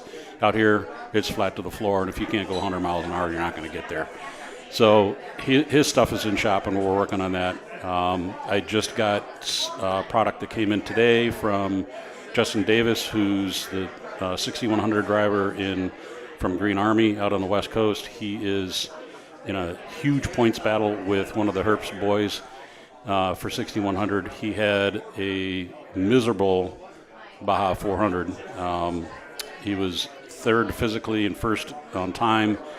Had a shock that decided to leave the party, literally. Oh, boy. Ripped it right off the truck. And it was quite a long ordeal to get another shock, but he was able to finish the race, which basically saved his points season. But he had, because of that and some other stuff, I'm like, Justin, send me all of your stuff. I want to make sure that you have absolutely every bullet is shined and ready to go, because he's got to win the 1,000 to win the championship. Oh, wow. And we've worked with Justin for about 4 years now, took over a program that was pretty dismal and have tailored it to something that actually fits his driving style, where the power level is in the truck. And mostly increase the durability so he can lean on it as hard as he wants and get from point A to point B. And for those that don't know, 6100 is essentially a miniature version of a trophy truck. A trophy truck is like a Formula One car for off-road. 6100 it's a spec engine. They have to run an LS3. They cannot modify the motor, so it comes out of the factory, 525 horsepower. And from there on, it's wide open. Transmission stuff, torque converters. Wow. They run under drives, gear ratio. So it really comes down to truck prep, and you have to be able to do this with 525 horsepower. And they're super fast trucks. Like, they'll go on a wide open deal, they can get to 120 miles an hour. Yeah. And, sailing along. And by the way, the Herbst name you dropped in there, the Turbo Herbst team has been around for 3 generations. Their youngest is Riley Herbst. His dad and his uncle are still way active in this, and they have a lot of money. Yeah. They have a lot of money. Yeah, so you're putting a little brain in there saying, it's all the same brain, but they have the ability to say, hey, and you're racing against those guys out of Germantown, Wisconsin. Right. And it's when you got boatloads of cash to throw at a program, typically the cream will rise to the top. Justin is smart. He's been surrounded by people that are racers mostly, and he was pushed pretty hard by a friend of mine from the West Coast that said, talk to Charlie, talk to Charlie, talk to Charlie. Finally, he got frustrated and talked to me, and we took his program and pretty much said, well, all this is junk. Put that out the door, put our stuff in. And the first time he ran our product, he called me on the phone after the race. He goes, I don't know what you did, but you made my truck competitive. Wow. And that's about the highest compliment you can get out of a guy. Absolutely. He goes, we don't need to necessarily win. We need to be able to finish, and I could never finish.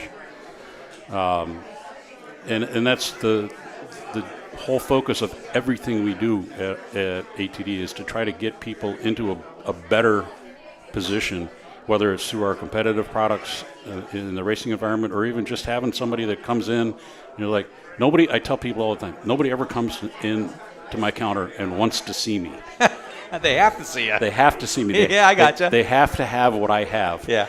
And I'm very careful with how I deal with that, because it's too many people in the automotive business use the gouge technique to try to get into somebody's wallet. I'd rather have 10 people that want to come see me or recommend me than have one guy that pays a massive bill. Because when that guy goes away, now you're standing there with nothing to do. Yep.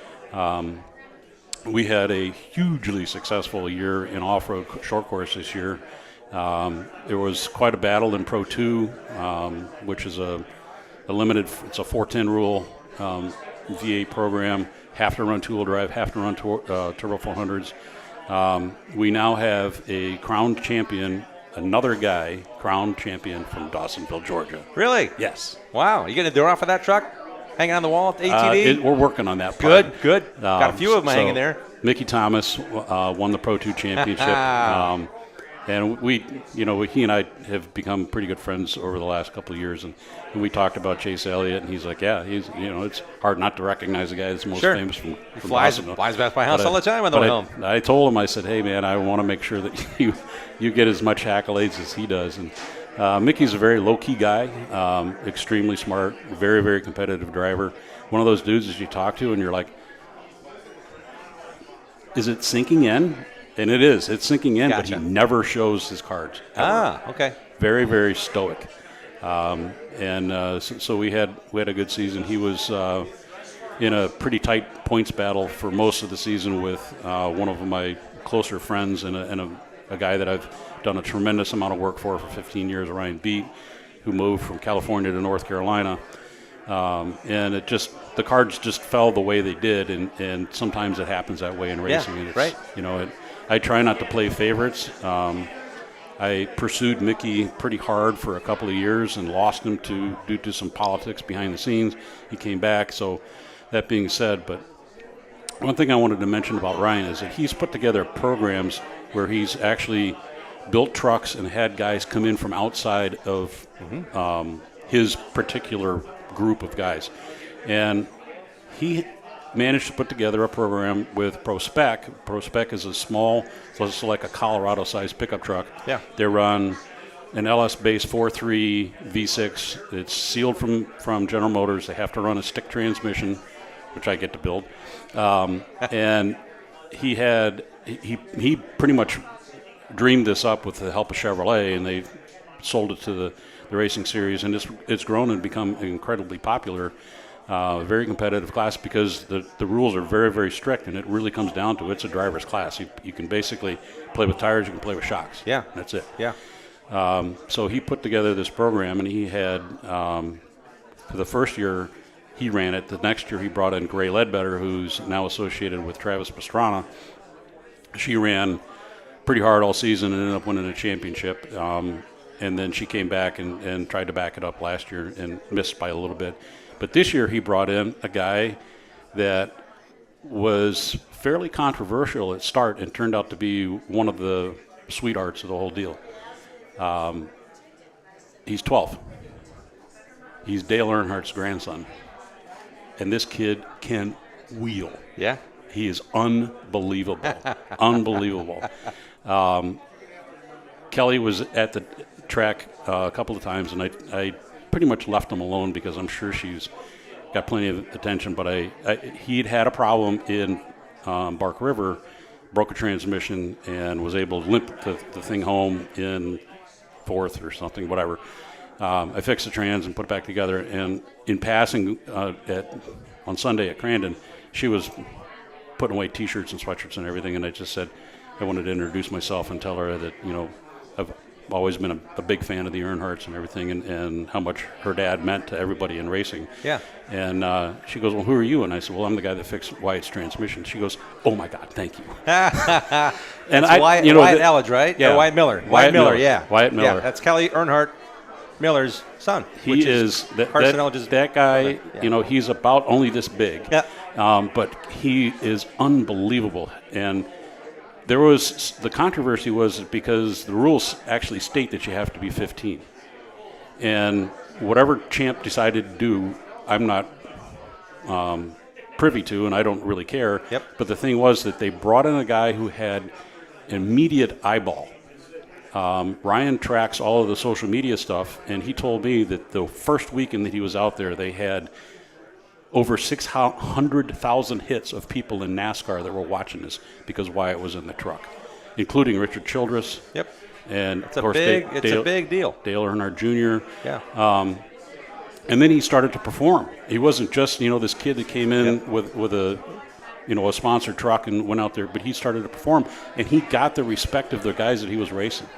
And he had an incident at Bark River when the transmission broke, and he crashed into one of the guys that's kind of a personal favorite of ours. He's a friend of ours, and Chris was a little upset when he found out what happened and why it crashed into him. He's like, hey, this kid deserves to be on the track as much as anybody else does. He's proven that he can run. Wow.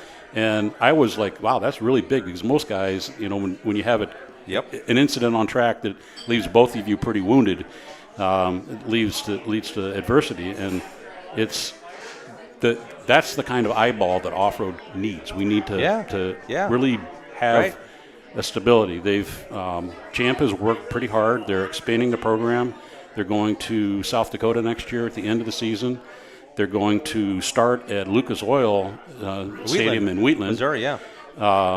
Matt Martelli is trying to put in a non-sanctioned race at Prim early in the season, and there's also King of the Hammers has now released that they're going to have a short course race at the King of the Hammers. We don't know how many classes they're going to let in. It's big. But that's the kind of traction that we need. Yep. There's a lot of interest in the guys from the West Coast, but they don't have the dollars to come travel to the Midwest. And it was the same story back in the day. The Midwest guys didn't want to go west. The West Coast guys don't want to come east. So that all helps. And Michael and I have been passionate about off-road racing for a long time, and we need to renew that passion a little bit. Not that we don't want to do this, but it's gotten a little stale, I'll be honest with you. And we need to bring back some of the excitement and the energy that has been stripped away from it because of mostly economic-based issues. You got me fired up, I tell you that. It's always fun talking to you. Thank you. We try. I got one other little thing. So this summer I sold a bunch of stuff to Brad Miller. Okay. The Brad Miller. BMR Electric Carts, yes. And he has a Tahoe that he's hot rodding. He bought a Wagner motor for it, took it up to Westman Dyno. They did a bunch of stuff to it. They bring me the drivetrain. I fixed all the drivetrain up, and he comes down. and we're chit-chatting about things, and he pays me and everything else. And he goes, yeah, he says, we're getting ready to go to Singer Nationals, and he says, see what we can do there. And I said, well, you'll go out there and kick some butt. And he said, maybe you can win that thing. And lo and behold, he won. I could not believe it. Yeah. I could not believe it. I was like, I called him up and I go, dude, what up? Yeah, yeah. And he's like, yeah. He goes, I should hang up my helmet, but I probably won't. He's having too much fun. Yeah. He's having way too much fun. He is a great guy. We've done a lot of business with Brad and his brothers over the years, and it was nice to be able to connect with him again, and the fact that he had enough respect for what we do to bring his differential and his transmission down to us, and like, hey, make this thing as bad as you can, and we did. Yeah, that's awesome. How about a big hand for Charlie McCormick, everybody? A friend of racing, a racer, and certainly can get any job done, including Brad Miller's personal Tahoe. That's kind of important. He likes his Tahoes. He likes his motorcycles. He likes to have fun. So do we. We're coming back on the show with a guy who's been tearing up on the dirt when it comes to dirt late model racing. His name is Joe Bongiorno. He's our next guest on the Racing Roundup Show. Stay tuned.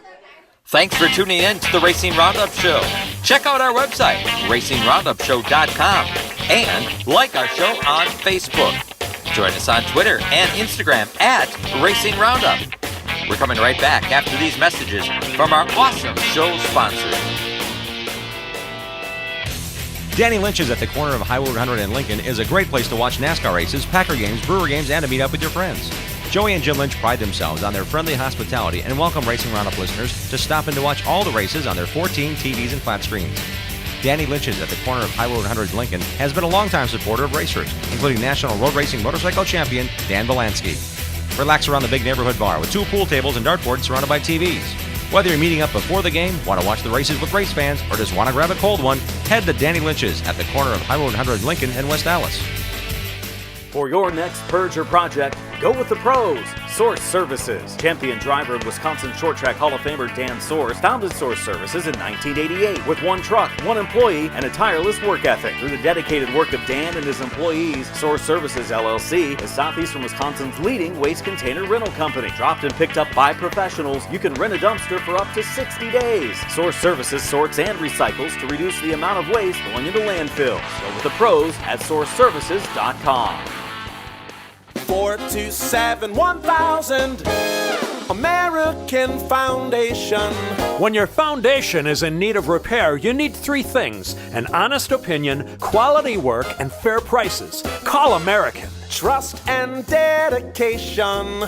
That's American Foundation. Call American right now for huge savings. 427-1000 American Foundation. Bobby Gutnick and the technicians at Oak Creek Automotive on South 27th Street in Drexel are experts in automotive repair. For 35 years and counting, the Napa Certified Car Care Center at Oak Creek Automotive handles emission testing, tires, and complete auto, truck, and SUV repair. From oil changes to transmission replacement, 414-761-3250 to schedule your free inspection appointment. For all your vehicle repair needs, head to South 27th in Drexel to the experts at Oak Creek Automotive. Grassroots drag racing is open to everyone at Great Lakes Dragway in Union Grove. Make GLD your home track. Come and enjoy the show or challenge your friends to be part of the show. Bracket racing for all classes and juniors opens this weekend.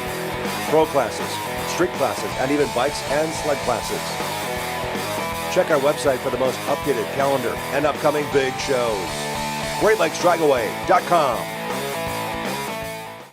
Like our show on Facebook and share our content with other race fans. We hope to see you at one of our upcoming shows too. Join racers, other race fans, and win prizes. Now let's get back to more of the Racing Roundup Show. Welcome back to our program. This portion of our show is brought to you by the Midwest Truck Series, which is supported by Pathfinder Chassis and Widener Automotive. Next up for the truckers is the Wisconsin State Championship race. It's going to be October 10, 11, 12 at Jefferson Speedway. And they're also going to race at Oktoberfest, which is the weekend before that. So they kind of switched the things around with the schedule change. So look forward to that schedule and updates at MidwestTruckSeries.com. Hey, set your DVRs and watch Milwaukee's only motorsports TV show. It's coming up this Sunday.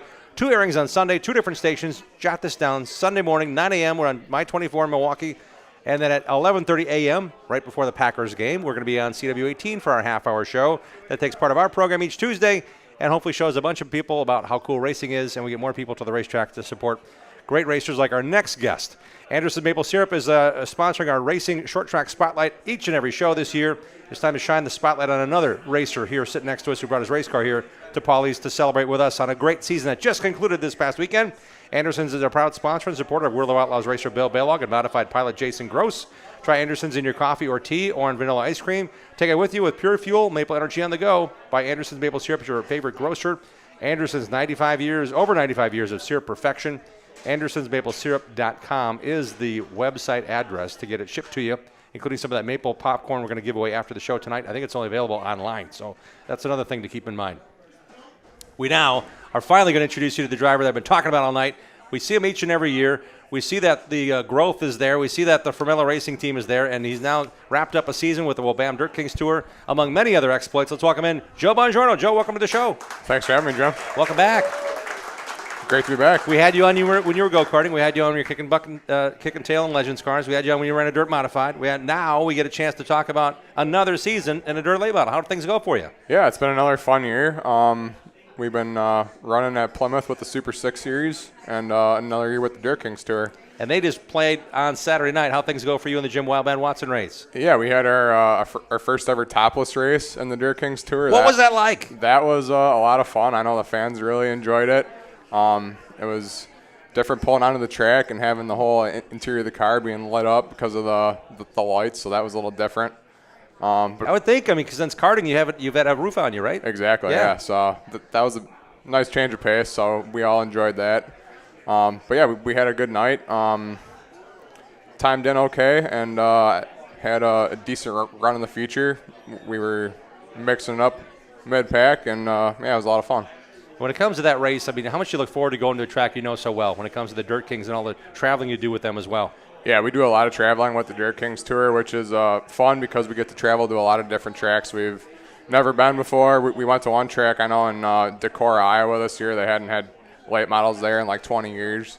So the whole town was really excited to see the Dirt Kings roll in and race. But yeah, like you said, going back to Plymouth, that's a track that we've raced at kind of weekly now since we've moved to late models. So yeah, it's always good to get back there to a track we have a lot of lap time at, and yeah, we enjoy racing at Plymouth. The Super 6 Series has been really good. This is the second year with it since they moved away from their weekly program. Chad Marquardt and Greg Wester have done a great job putting that deal together. A lot of great sponsors with Soyber Calf Ranches behind it, so we appreciate all that support that goes into that deal for being able to still race at Plymouth. And they're really doing something cool. They're getting certificates, they're getting money, they're getting awards for finishing fifth in a given heat race. There's really cool things they get to build around to make sure that's fun for you guys and rewarding as well. Yeah, every race they have giveaways for all the drivers and a lot of stuff that, like you said, makes it rewarding to show up and put on a good show for the fans. What's the pressure, though, knowing you only got 6 races? It used to be like, okay, next week. Now it's like, oh, wait a minute, I got 3 more weeks to figure this out, and there's only 2 left. Yeah, I will admit I missed when we had weekly late model racing at Plymouth, having more nights there, so close to home, But yeah, with the 6 nights now, it's more intense racing. Guys are traveling down from all over the state to come chase the bigger money. You get qualifying every night. So yeah, it's definitely a good show for the fans, but it's definitely more intense for the drivers and teams. What are some of the highlights of this season? I know talking to Mike Formell and your dad before the show, they talked about that dominating heat race win you had, finishing top 10 a couple times. You get some really stacked competition and finishing top 10 in points. That's got to be a good season. What made it good? What made it better for you guys? Yeah, we're still kind of struggling in qualifying and earlier in the night, but thankful for my team. They always stick with me, and we keep our head down and work hard. Thankful for my car owner, Mike, who's been around, late model racing for over 40 years now. So, having experience like that is second to none. And having someone to bounce ideas back off of. And usually we put our heads together, and by the end of the night, we end up having a decent run in the future. So I'm always proud of that effort. Joe Bongiorno, who'd you all bring with you tonight to the show? A big table full of people. Yeah, I got a big table full of people. I got my parents, of course. Can't thank them enough for the support that they've given me since I started racing go-karts many years ago. Got my best friend Chris and his dad Steve from CNS Transportation. They've been a good sponsor of ours for a couple years now. Got my car owners Mike and Rachel here. So thankful that, to have them. If it wasn't for them, probably wouldn't be racing anything. So, thankful for everyone. Your dad and Mike brought the car. They got a position out here on the slab here at Polly's, and about a minute later, after they walked in from getting the car set, boom, Joe shows up. Kind of nice to roll in without having to help tonight. Yeah, I mean, usually I like to help out, but I was real job stuff, getting cleaned up from work, so they were able to get the car here for me. So I appreciate that. They're always willing to help out whenever work takes priority. This is the last race of the year. Then you're done after Saturday. Yeah. This last Saturday was the last one for the year. So right. I think sounds like this car's up for sale, and hopefully another one. All right. Coming down the line, and we'll see what next year has in store. Has anyone helped that hasn't been able to attend tonight's show we want to recognize? Yeah, we have, of course, got Gubert Tafalski that always helps out every weekend. Everyone here knows him, famous racer from Hales. Yep.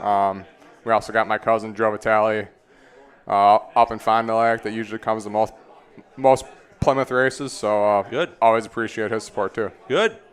You got a shirt to give away as well. I'm sure there's some sponsors on that as well. Who are the sponsors on the race car? Yeah, thankful for, like I said, my car owners, Mike and Rachel Formella. Want to give a shout-out to Mike. He retired from his great career as a Matco tool salesman this year. Had that on the car proudly for a bunch of years. Probably won't see a Matco on the tool Matco tools on the car next year, but it was always nice having that there. Yeah. So, like I said, CNS Transportation, Steel Tank Brewing, Jossville Electric, and I think that's it. All right. Awesome. And Conway Shields, of course. They've been with me for over 10 years now. So and you got can't forget about them. And your dad's a firefighter that's still working very actively. Now not active, but I mean he's all over the place, helping out other firemen with training and all that kind of stuff. And that theme has gone through a lot. And you got the fire engine red car still. And exactly. It's kind of cool. You guys get to be involved with that as much as you can. Yeah, I think we're going to continue with that theme.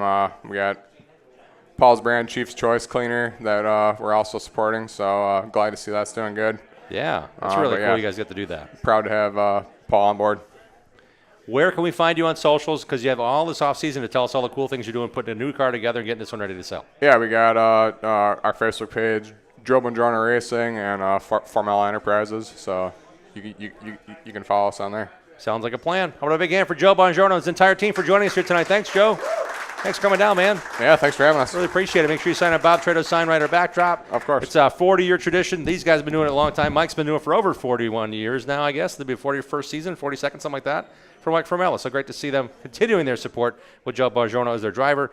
Hey, guess what? We have more to talk about. The Jim Watson Classic, the Wildman Watson Classic was what Joe participated in. Our Bill Holland was there, and there's only one way to tell the story with Bill Holland next on the Racing Roundup Show. Join the racing crowd every Tuesday night at 6 p.m. Central all season long. Share what you love about short track racing on our Facebook page and on Twitter and Instagram at Racing Roundup. We'll be right back with more of the Racing Roundup Show.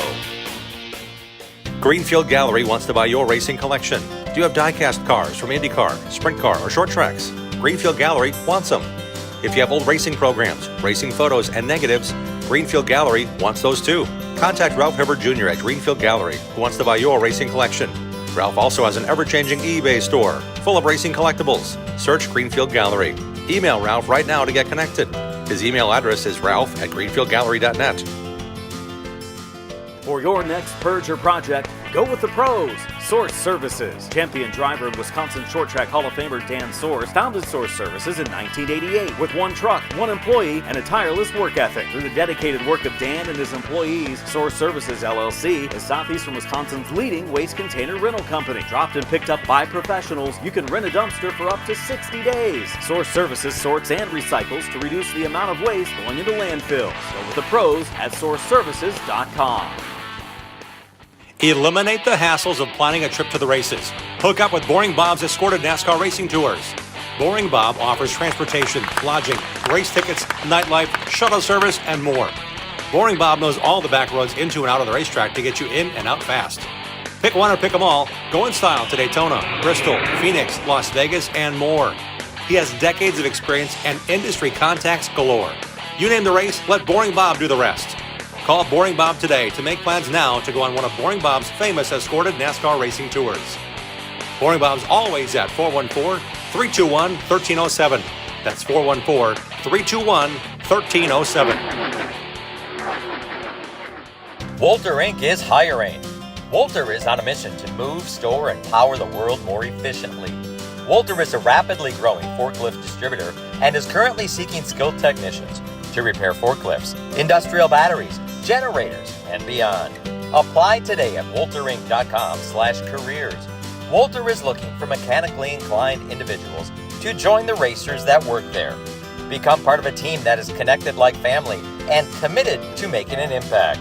Discover open technician positions and more at walterinc.com/careers. Get your whole family involved in affordable, competitive kart racing at Millwright Raceway in Dousman, Wisconsin, home of the Badger Kart Club. Walk the pit area, talk to racers, and check out the action from the grandstands. There's a play area for the kids and great food at the concession stand. Spectator admission is free. Badger Kart Club points racers and National Touring Series race on the challenging paved road course most Sundays from April through September. Badger Kart Club is well established and well respected. There's 15 classes and over 100 drivers racing every week. From ages 5 to 75, kart racing offers competition for generations of racers of all ages. Bring the kids and check out kart racing for yourself at one of America's finest kart tracks. This is where Alan Kowicki, Danica Patrick, Sam Mayer, and Josh Palicki got their start. Millwright Raceway is just south of I-94 in Dousman, 35 miles west of Milwaukee, and 45 miles east of Madison. For all the latest information, directions, and race schedule, visit BadgerKartClub.com. The Racing Roundup Show is dedicated to showcasing grassroots racers and national stars of our sport. If you're a fan of NASCAR, four-wheel, two-wheel, road racing, drag racing, or the short track scene, you are in the right place. Welcome back to the Racing Roundup Show. And we have one more Tuesday to share with you. Tuesday, October 1st here at Polly's Pub and Eatery. We want to make an addendum to the Badger Kart Club commercial you just heard. They actually are still racing. October 13th is going to be the big Thor's Throwdown. It's a big money race that the Badger Kart Club is putting on at Millwright Raceway. It's on Sunday, October 13th. We'll have more information with some racers on our show next Tuesday. We'll also have some awesome giveaways after the show next Tuesday here at Polly's, including tickets to all 4 days of Oktoberfest weekend, a replica racing helmet from Interstate Batteries, that one, that we're giving that one away, a Jeff Gordon Rainbow Warrior Sam Bass quarter scale souvenir hood, and the brand new book detailing USAC stock car racing history after we visit with author Steve Zotke, who co-wrote Fendered Fury, The Complete History of USAC Stock Car Racing. We'll have one of those to give away after the show next week, so make sure you join us here for our final Tuesday night show of 2024. I'd like to remind you to see the racers at Schleifer Auto Body and Sales in Landon for your next auto body repair of your daily driver, your fleet of work trucks, or your classic car. Since 1974, 4 generations of racers have been getting it done the right way. They work with all insurance companies. Search Schleifer Auto Body on Facebook to get in touch with this family of racers. It's time for the Interstate Batteries of Southeast Wisconsin NASCAR report. I want to thank our friends at Interstate Batteries of Southeast Wisconsin for sponsoring the entire season with us. They are the #1 replacement battery in North America. Interstate Batteries is outrageously dependable, and they're also a founding sponsor of Joe Gibbs Racing. Visit interstatebatteries.com to find a battery for every need at a dealer near you. Kyle Larson dominated the Cup Series race at Bristol on Saturday night. Dominated. Won by 7 seconds over his Hendrick Motorsports teammate Chase Elliott in a 1-2 finish. Newly re-signed, as in he signed back up with 2311 Racing, Bubba Wallace finished third. Playoff drivers Denny Hamlin, Christopher Bell, and Ryan Blaney followed. 4 drivers were eliminated from the first round of the playoffs in contention, cutting the field down to 12 of the 16. The 4 that are out are Ty Gibbs, Harrison Burton, Martin Truex, and Brad Keselowski. In Saturday night's 500-lap Cup race at Bristol, Richfield's Josh Palicki finished 34th.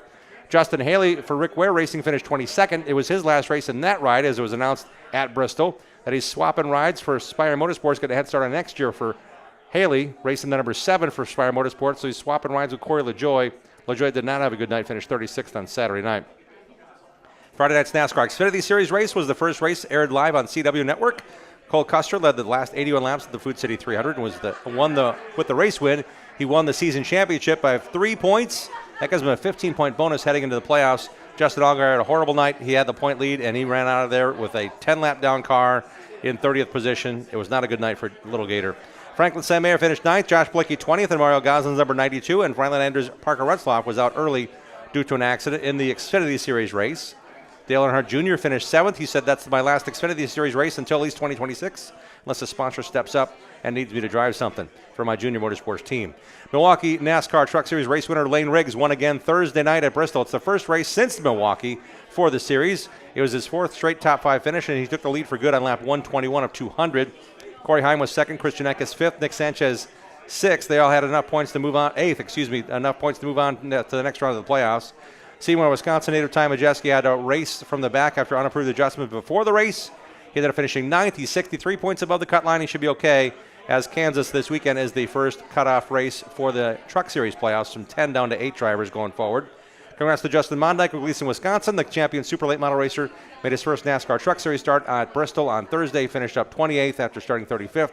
His next truck race is this coming Friday already at Kansas Speedway. In recent NASCAR driver news, Nick Sanchez and Christian Eckes are moving on from the Truck Series next year to race full-time the Xfinity Series. The number 48 Big Machine Racing Chevy is what Sanchez will be driving next year, and the number 10 Kaulig Racing Chevy is what Eckes will drive in the Xfinity Series, the Camaro number 10. Harrison Burton has announced he's also racing a Ford Mustang in the Xfinity Series next year, full-time with AM Racing in the team's number 15 car. 18-year-old Dawson Sutton, who won the Milwaukee Mile Father's Day 100 ASA Stars National Tour Super Late Model race, made his ARCA debut at Bristol on Thursday night. Today, Sutton was announced as the driver for the rest of the season in that team. Rackley War Racing, Rackley Roofing, owned by his dad, Curtis. That team has Ty Dillon as their driver? No longer. Dawson Sutton is going to be their driver from here to the rest of the year. That 18-year-old is going to be a busy guy, because I think he's still going to have a chance to race for the ASA Stars National Tour Championship at Winchester and Nashville. No official word yet. I was at Bristol on Thursday night working with the pit road team and the NASCAR production side for the ARCA race on FS1, which featured the last race for the ARCA Menard Series East. They crowned a champion. Connor Zilich had the point lead, had the pole.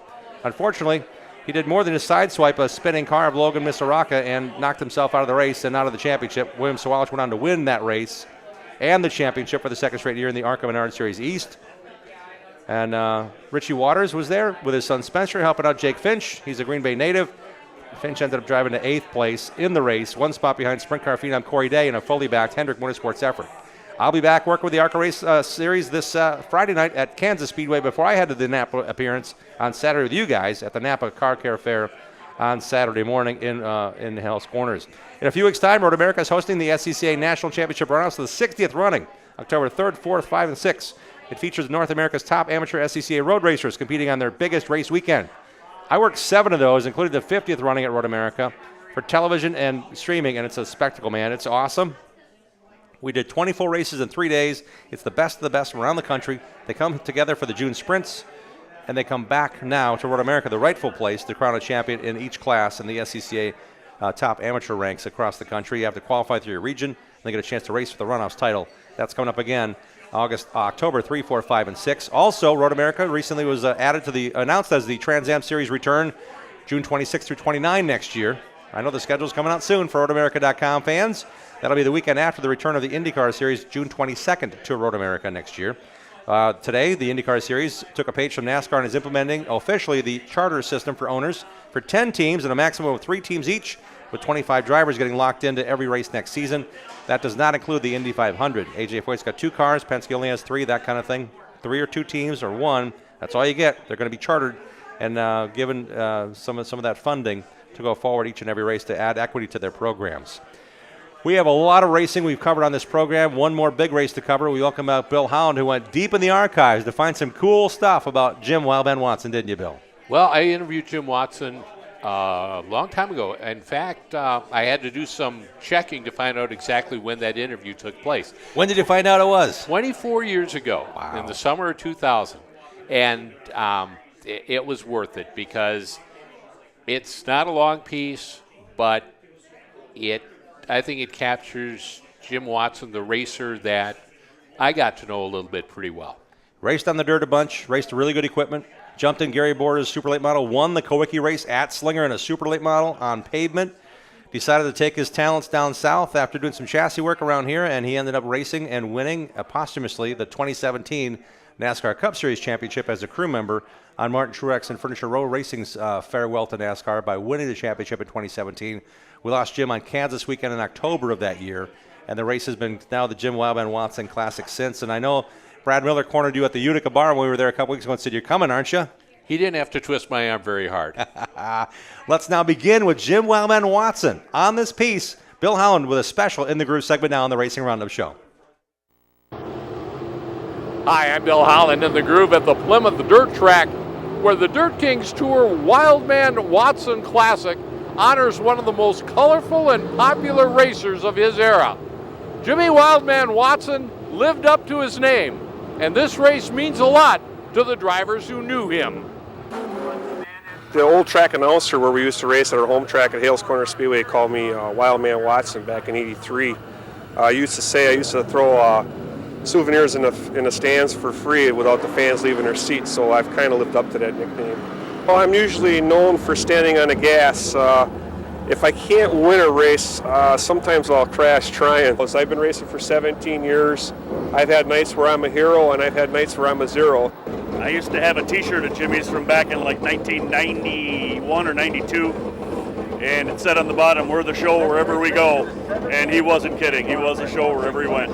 Six-time Plymouth late model champion Brad J.J. Miller remembers the Wildman well. He not only drove the race car, he built the race car, he built the engines, he built the bodies, and he lettered them. He did everything. I mean, he was a very talented fella at what he did. Milwaukee area veteran Jamie Zidar raced with Wildman Watson at the old Hales Corner Speedway early in his late model career. It was always nice to see guys, especially guys that were a little more aggressive, start from the back and get through the field, and be able to win from further back, not follow the leader. And Jimmy was one of those guys that you could definitely keep an eye on. Navarino, Wisconsin's Nick Anvilink has already clinched the 2024 Dirt Kings season championship, his 7th. Anvilink, the all-time Dirt Kings wins leader, is gunning for a 3rd straight win in the Wildman Classic. His nickname probably suited him. He was kind of a pretty upbeat, kind of a wild guy a little bit. Raced hard. They had a good family, a good bunch of people always at the racetrack with them. Rookie of the Year honors on the Dirt Kings Tour go to Marshfield, Wisconsin's Chris Ortel, back in a late model after a decade racing dirt modifieds. Ortel's one of the many drivers tonight racing with the roof off his late model. You got to change it up once in a while, and the fans, they're going to get a bird's eye view of us working the wheel off the corner down the straightaway. You're going to be able to see your whole upper body and what we're doing behind the wheel. So I think it's really cool. Jim's brother Mike says this was something Jimmy would have just ate up, the idea of going topless, having the roof off, doing something wild and crazy. So that's why we went with it. The Watson family put up some extra money for all the guys that chose to take the roof off tonight. It's going to be a really cool thing. In qualifying, Taylor Scheffler's fastest in the 10S. The 3rd-generation Waukesha driver is a past winner of the Wildman Classic.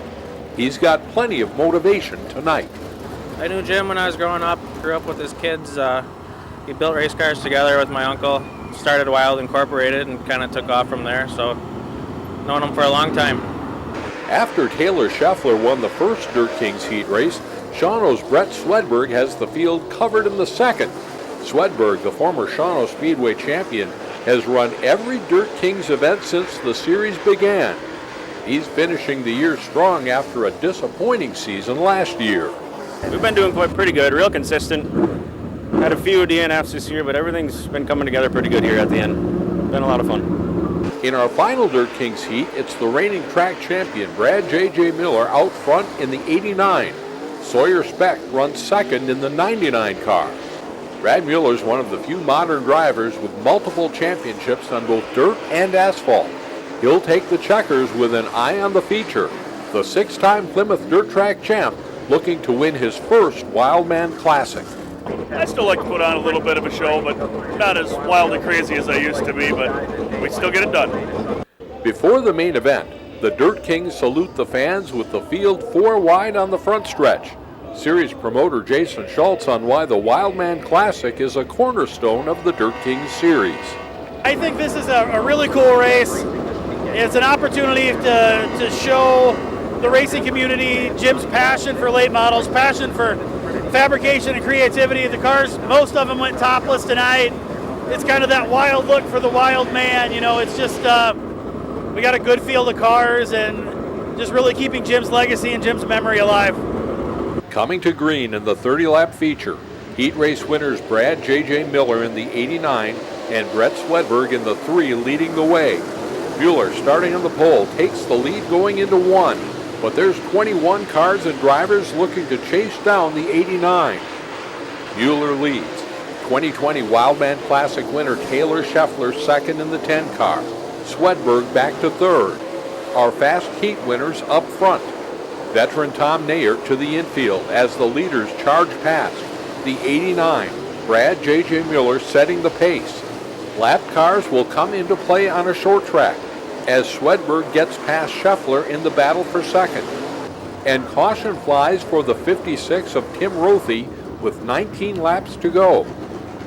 Leader takes the point on the restart. Brad Mueller leading Swedberg. Scheffler right behind Joel Bennett in the 7. Nick Anvilink in the 15.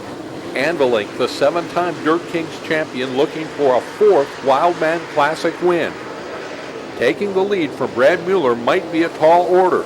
He leads Swedberg. Joel Bennett now up to 3rd, ahead of Taylor Scheffler, who's battling with Nick Anvilink. Winning this race at this place would mean a lot to Mueller. Swedberg, the Ironman of this series, right there in 2nd. Bennett ahead of that battle for 4th. Brad Mueller led his heat from green to checkers. He wants to do the same in the feature. Swedberg might have something to say about that. Joel Bennett passed cars in his heat race. He's battled his way into the 3rd spot. Anvilink, the all-time Dirt Kings wins leader, now 4th. The laps are winding down as the leaders come up on the 55 of Joe Bongiorno. Coming to the white flag, and here we go. Leaders take the white. We're on the last lap, and Swedberg's right there. All of a sudden, it's crowded up front. Brett Swedberg to the inside of Brad J.J. Mueller. Dust is flying as we come to the finish. Swedberg first to the line, ahead of Joel Bennett and Nick Anvilink. Brad Mueller ends up in the wall, a very disappointed 4th. Brett Swedberg wins the Wildman Watson Classic. Car is finally winning in my favor tonight. He moved to the outside a little bit, and I snuck underneath him just enough to get by there. I like different racetracks, and we all haven't been here a few times at all this year, and we all come to the same spot, and we're all kind of on the same playing field, so it's kind of like everybody's even. When we start out, the best man wins. It may be a cliche, but this year's Wildman Classic certainly got wild at the end. I'm Bill Holland. Thanks for watching, and thanks to everyone who makes this program possible. We'll see you next time we go in the groove on the Racing Roundup Show. How about a hand for Bill? That was cool, Bill. Thanks, man, for digging up the Jim Watson footage and really great coverage of that race. And glad to see you still got that dirt in you. Well, I really enjoy the Dirt Kings tour. The drivers, a lot of the drivers in that series, like Nick Anvilink, Brad Mueller, I've covered those guys for over 20 years. But logistically, it's been very hard since I moved from Appleton to central Wisconsin. Yep. It's been very difficult for me logistically to cover tracks that used to be close to me. They're now 2.5 hours away. Mm-hmm. So hopefully down the road, I'm able to cover more of these events because I really do think these guys put on a really good show. And Bill has left a lot on the cutting room floor when it comes to editing these down, and hopefully we get a chance to remix and relive some of these over the off season, because I know our season's winding down, but it's okay with you if you got some time, man. We'd love to see more of what you do and maybe longer form on some of these races. We'll work on that. I want a big hand for Bill Holland, everybody. Thank you, Bill. Appreciate it very much. It's been a great show here this evening. It's our final Tuesday night show next Tuesday. Looking forward to seeing you this Saturday at the Napa Car Care Fair. It's at 4600 South of 108th Street, just north of Layton Avenue. Looking forward to seeing you there Saturday morning. The show is 9 to 1. We're live at 11:30 to talk to some great folks from Napa. Next Tuesday, another great show for you. Come on down and join the racing crowd one final time to celebrate our signature landmark 40th season of the Racing Roundup Show. I want to thank our crew for being part of this. We couldn't do it without you. Thank you to Dave Schmalzer, Matt Rapina, Greg Lapine, Dean Strom, Sam Trado, Sherry Prague, Mark Goodman, Bruce Blodgett, Joe Lapine, Faye Hendricks. Can't thank you guys for being part of the program, and all of our great faithful followers and loyal people that come to our show no matter where we do it. Thank you so much for being part of our program again this Tuesday night. Until next Tuesday, set your DVR, support your local racing, and have at it, racers. Thanks for joining us. We hope you enjoyed tonight's show. Remember to tell your friends and watch our 30-minute TV show on Milwaukee's CW18 this Saturday morning at 11:30. Like our show on Facebook, follow and interact with us on X and Instagram at Racing Roundup. Join the racing crowd at our live show and win prizes. For our latest show schedule and to watch all of our shows on demand, visit our website, racingroundupshow.com. We are delivering fresh content every Tuesday at 6 p.m. Central. Until next time, race fans, on behalf of our entire crew, this is Dean Strom reminding you to support your local racetracks, set your DVRs, and have at it, racers.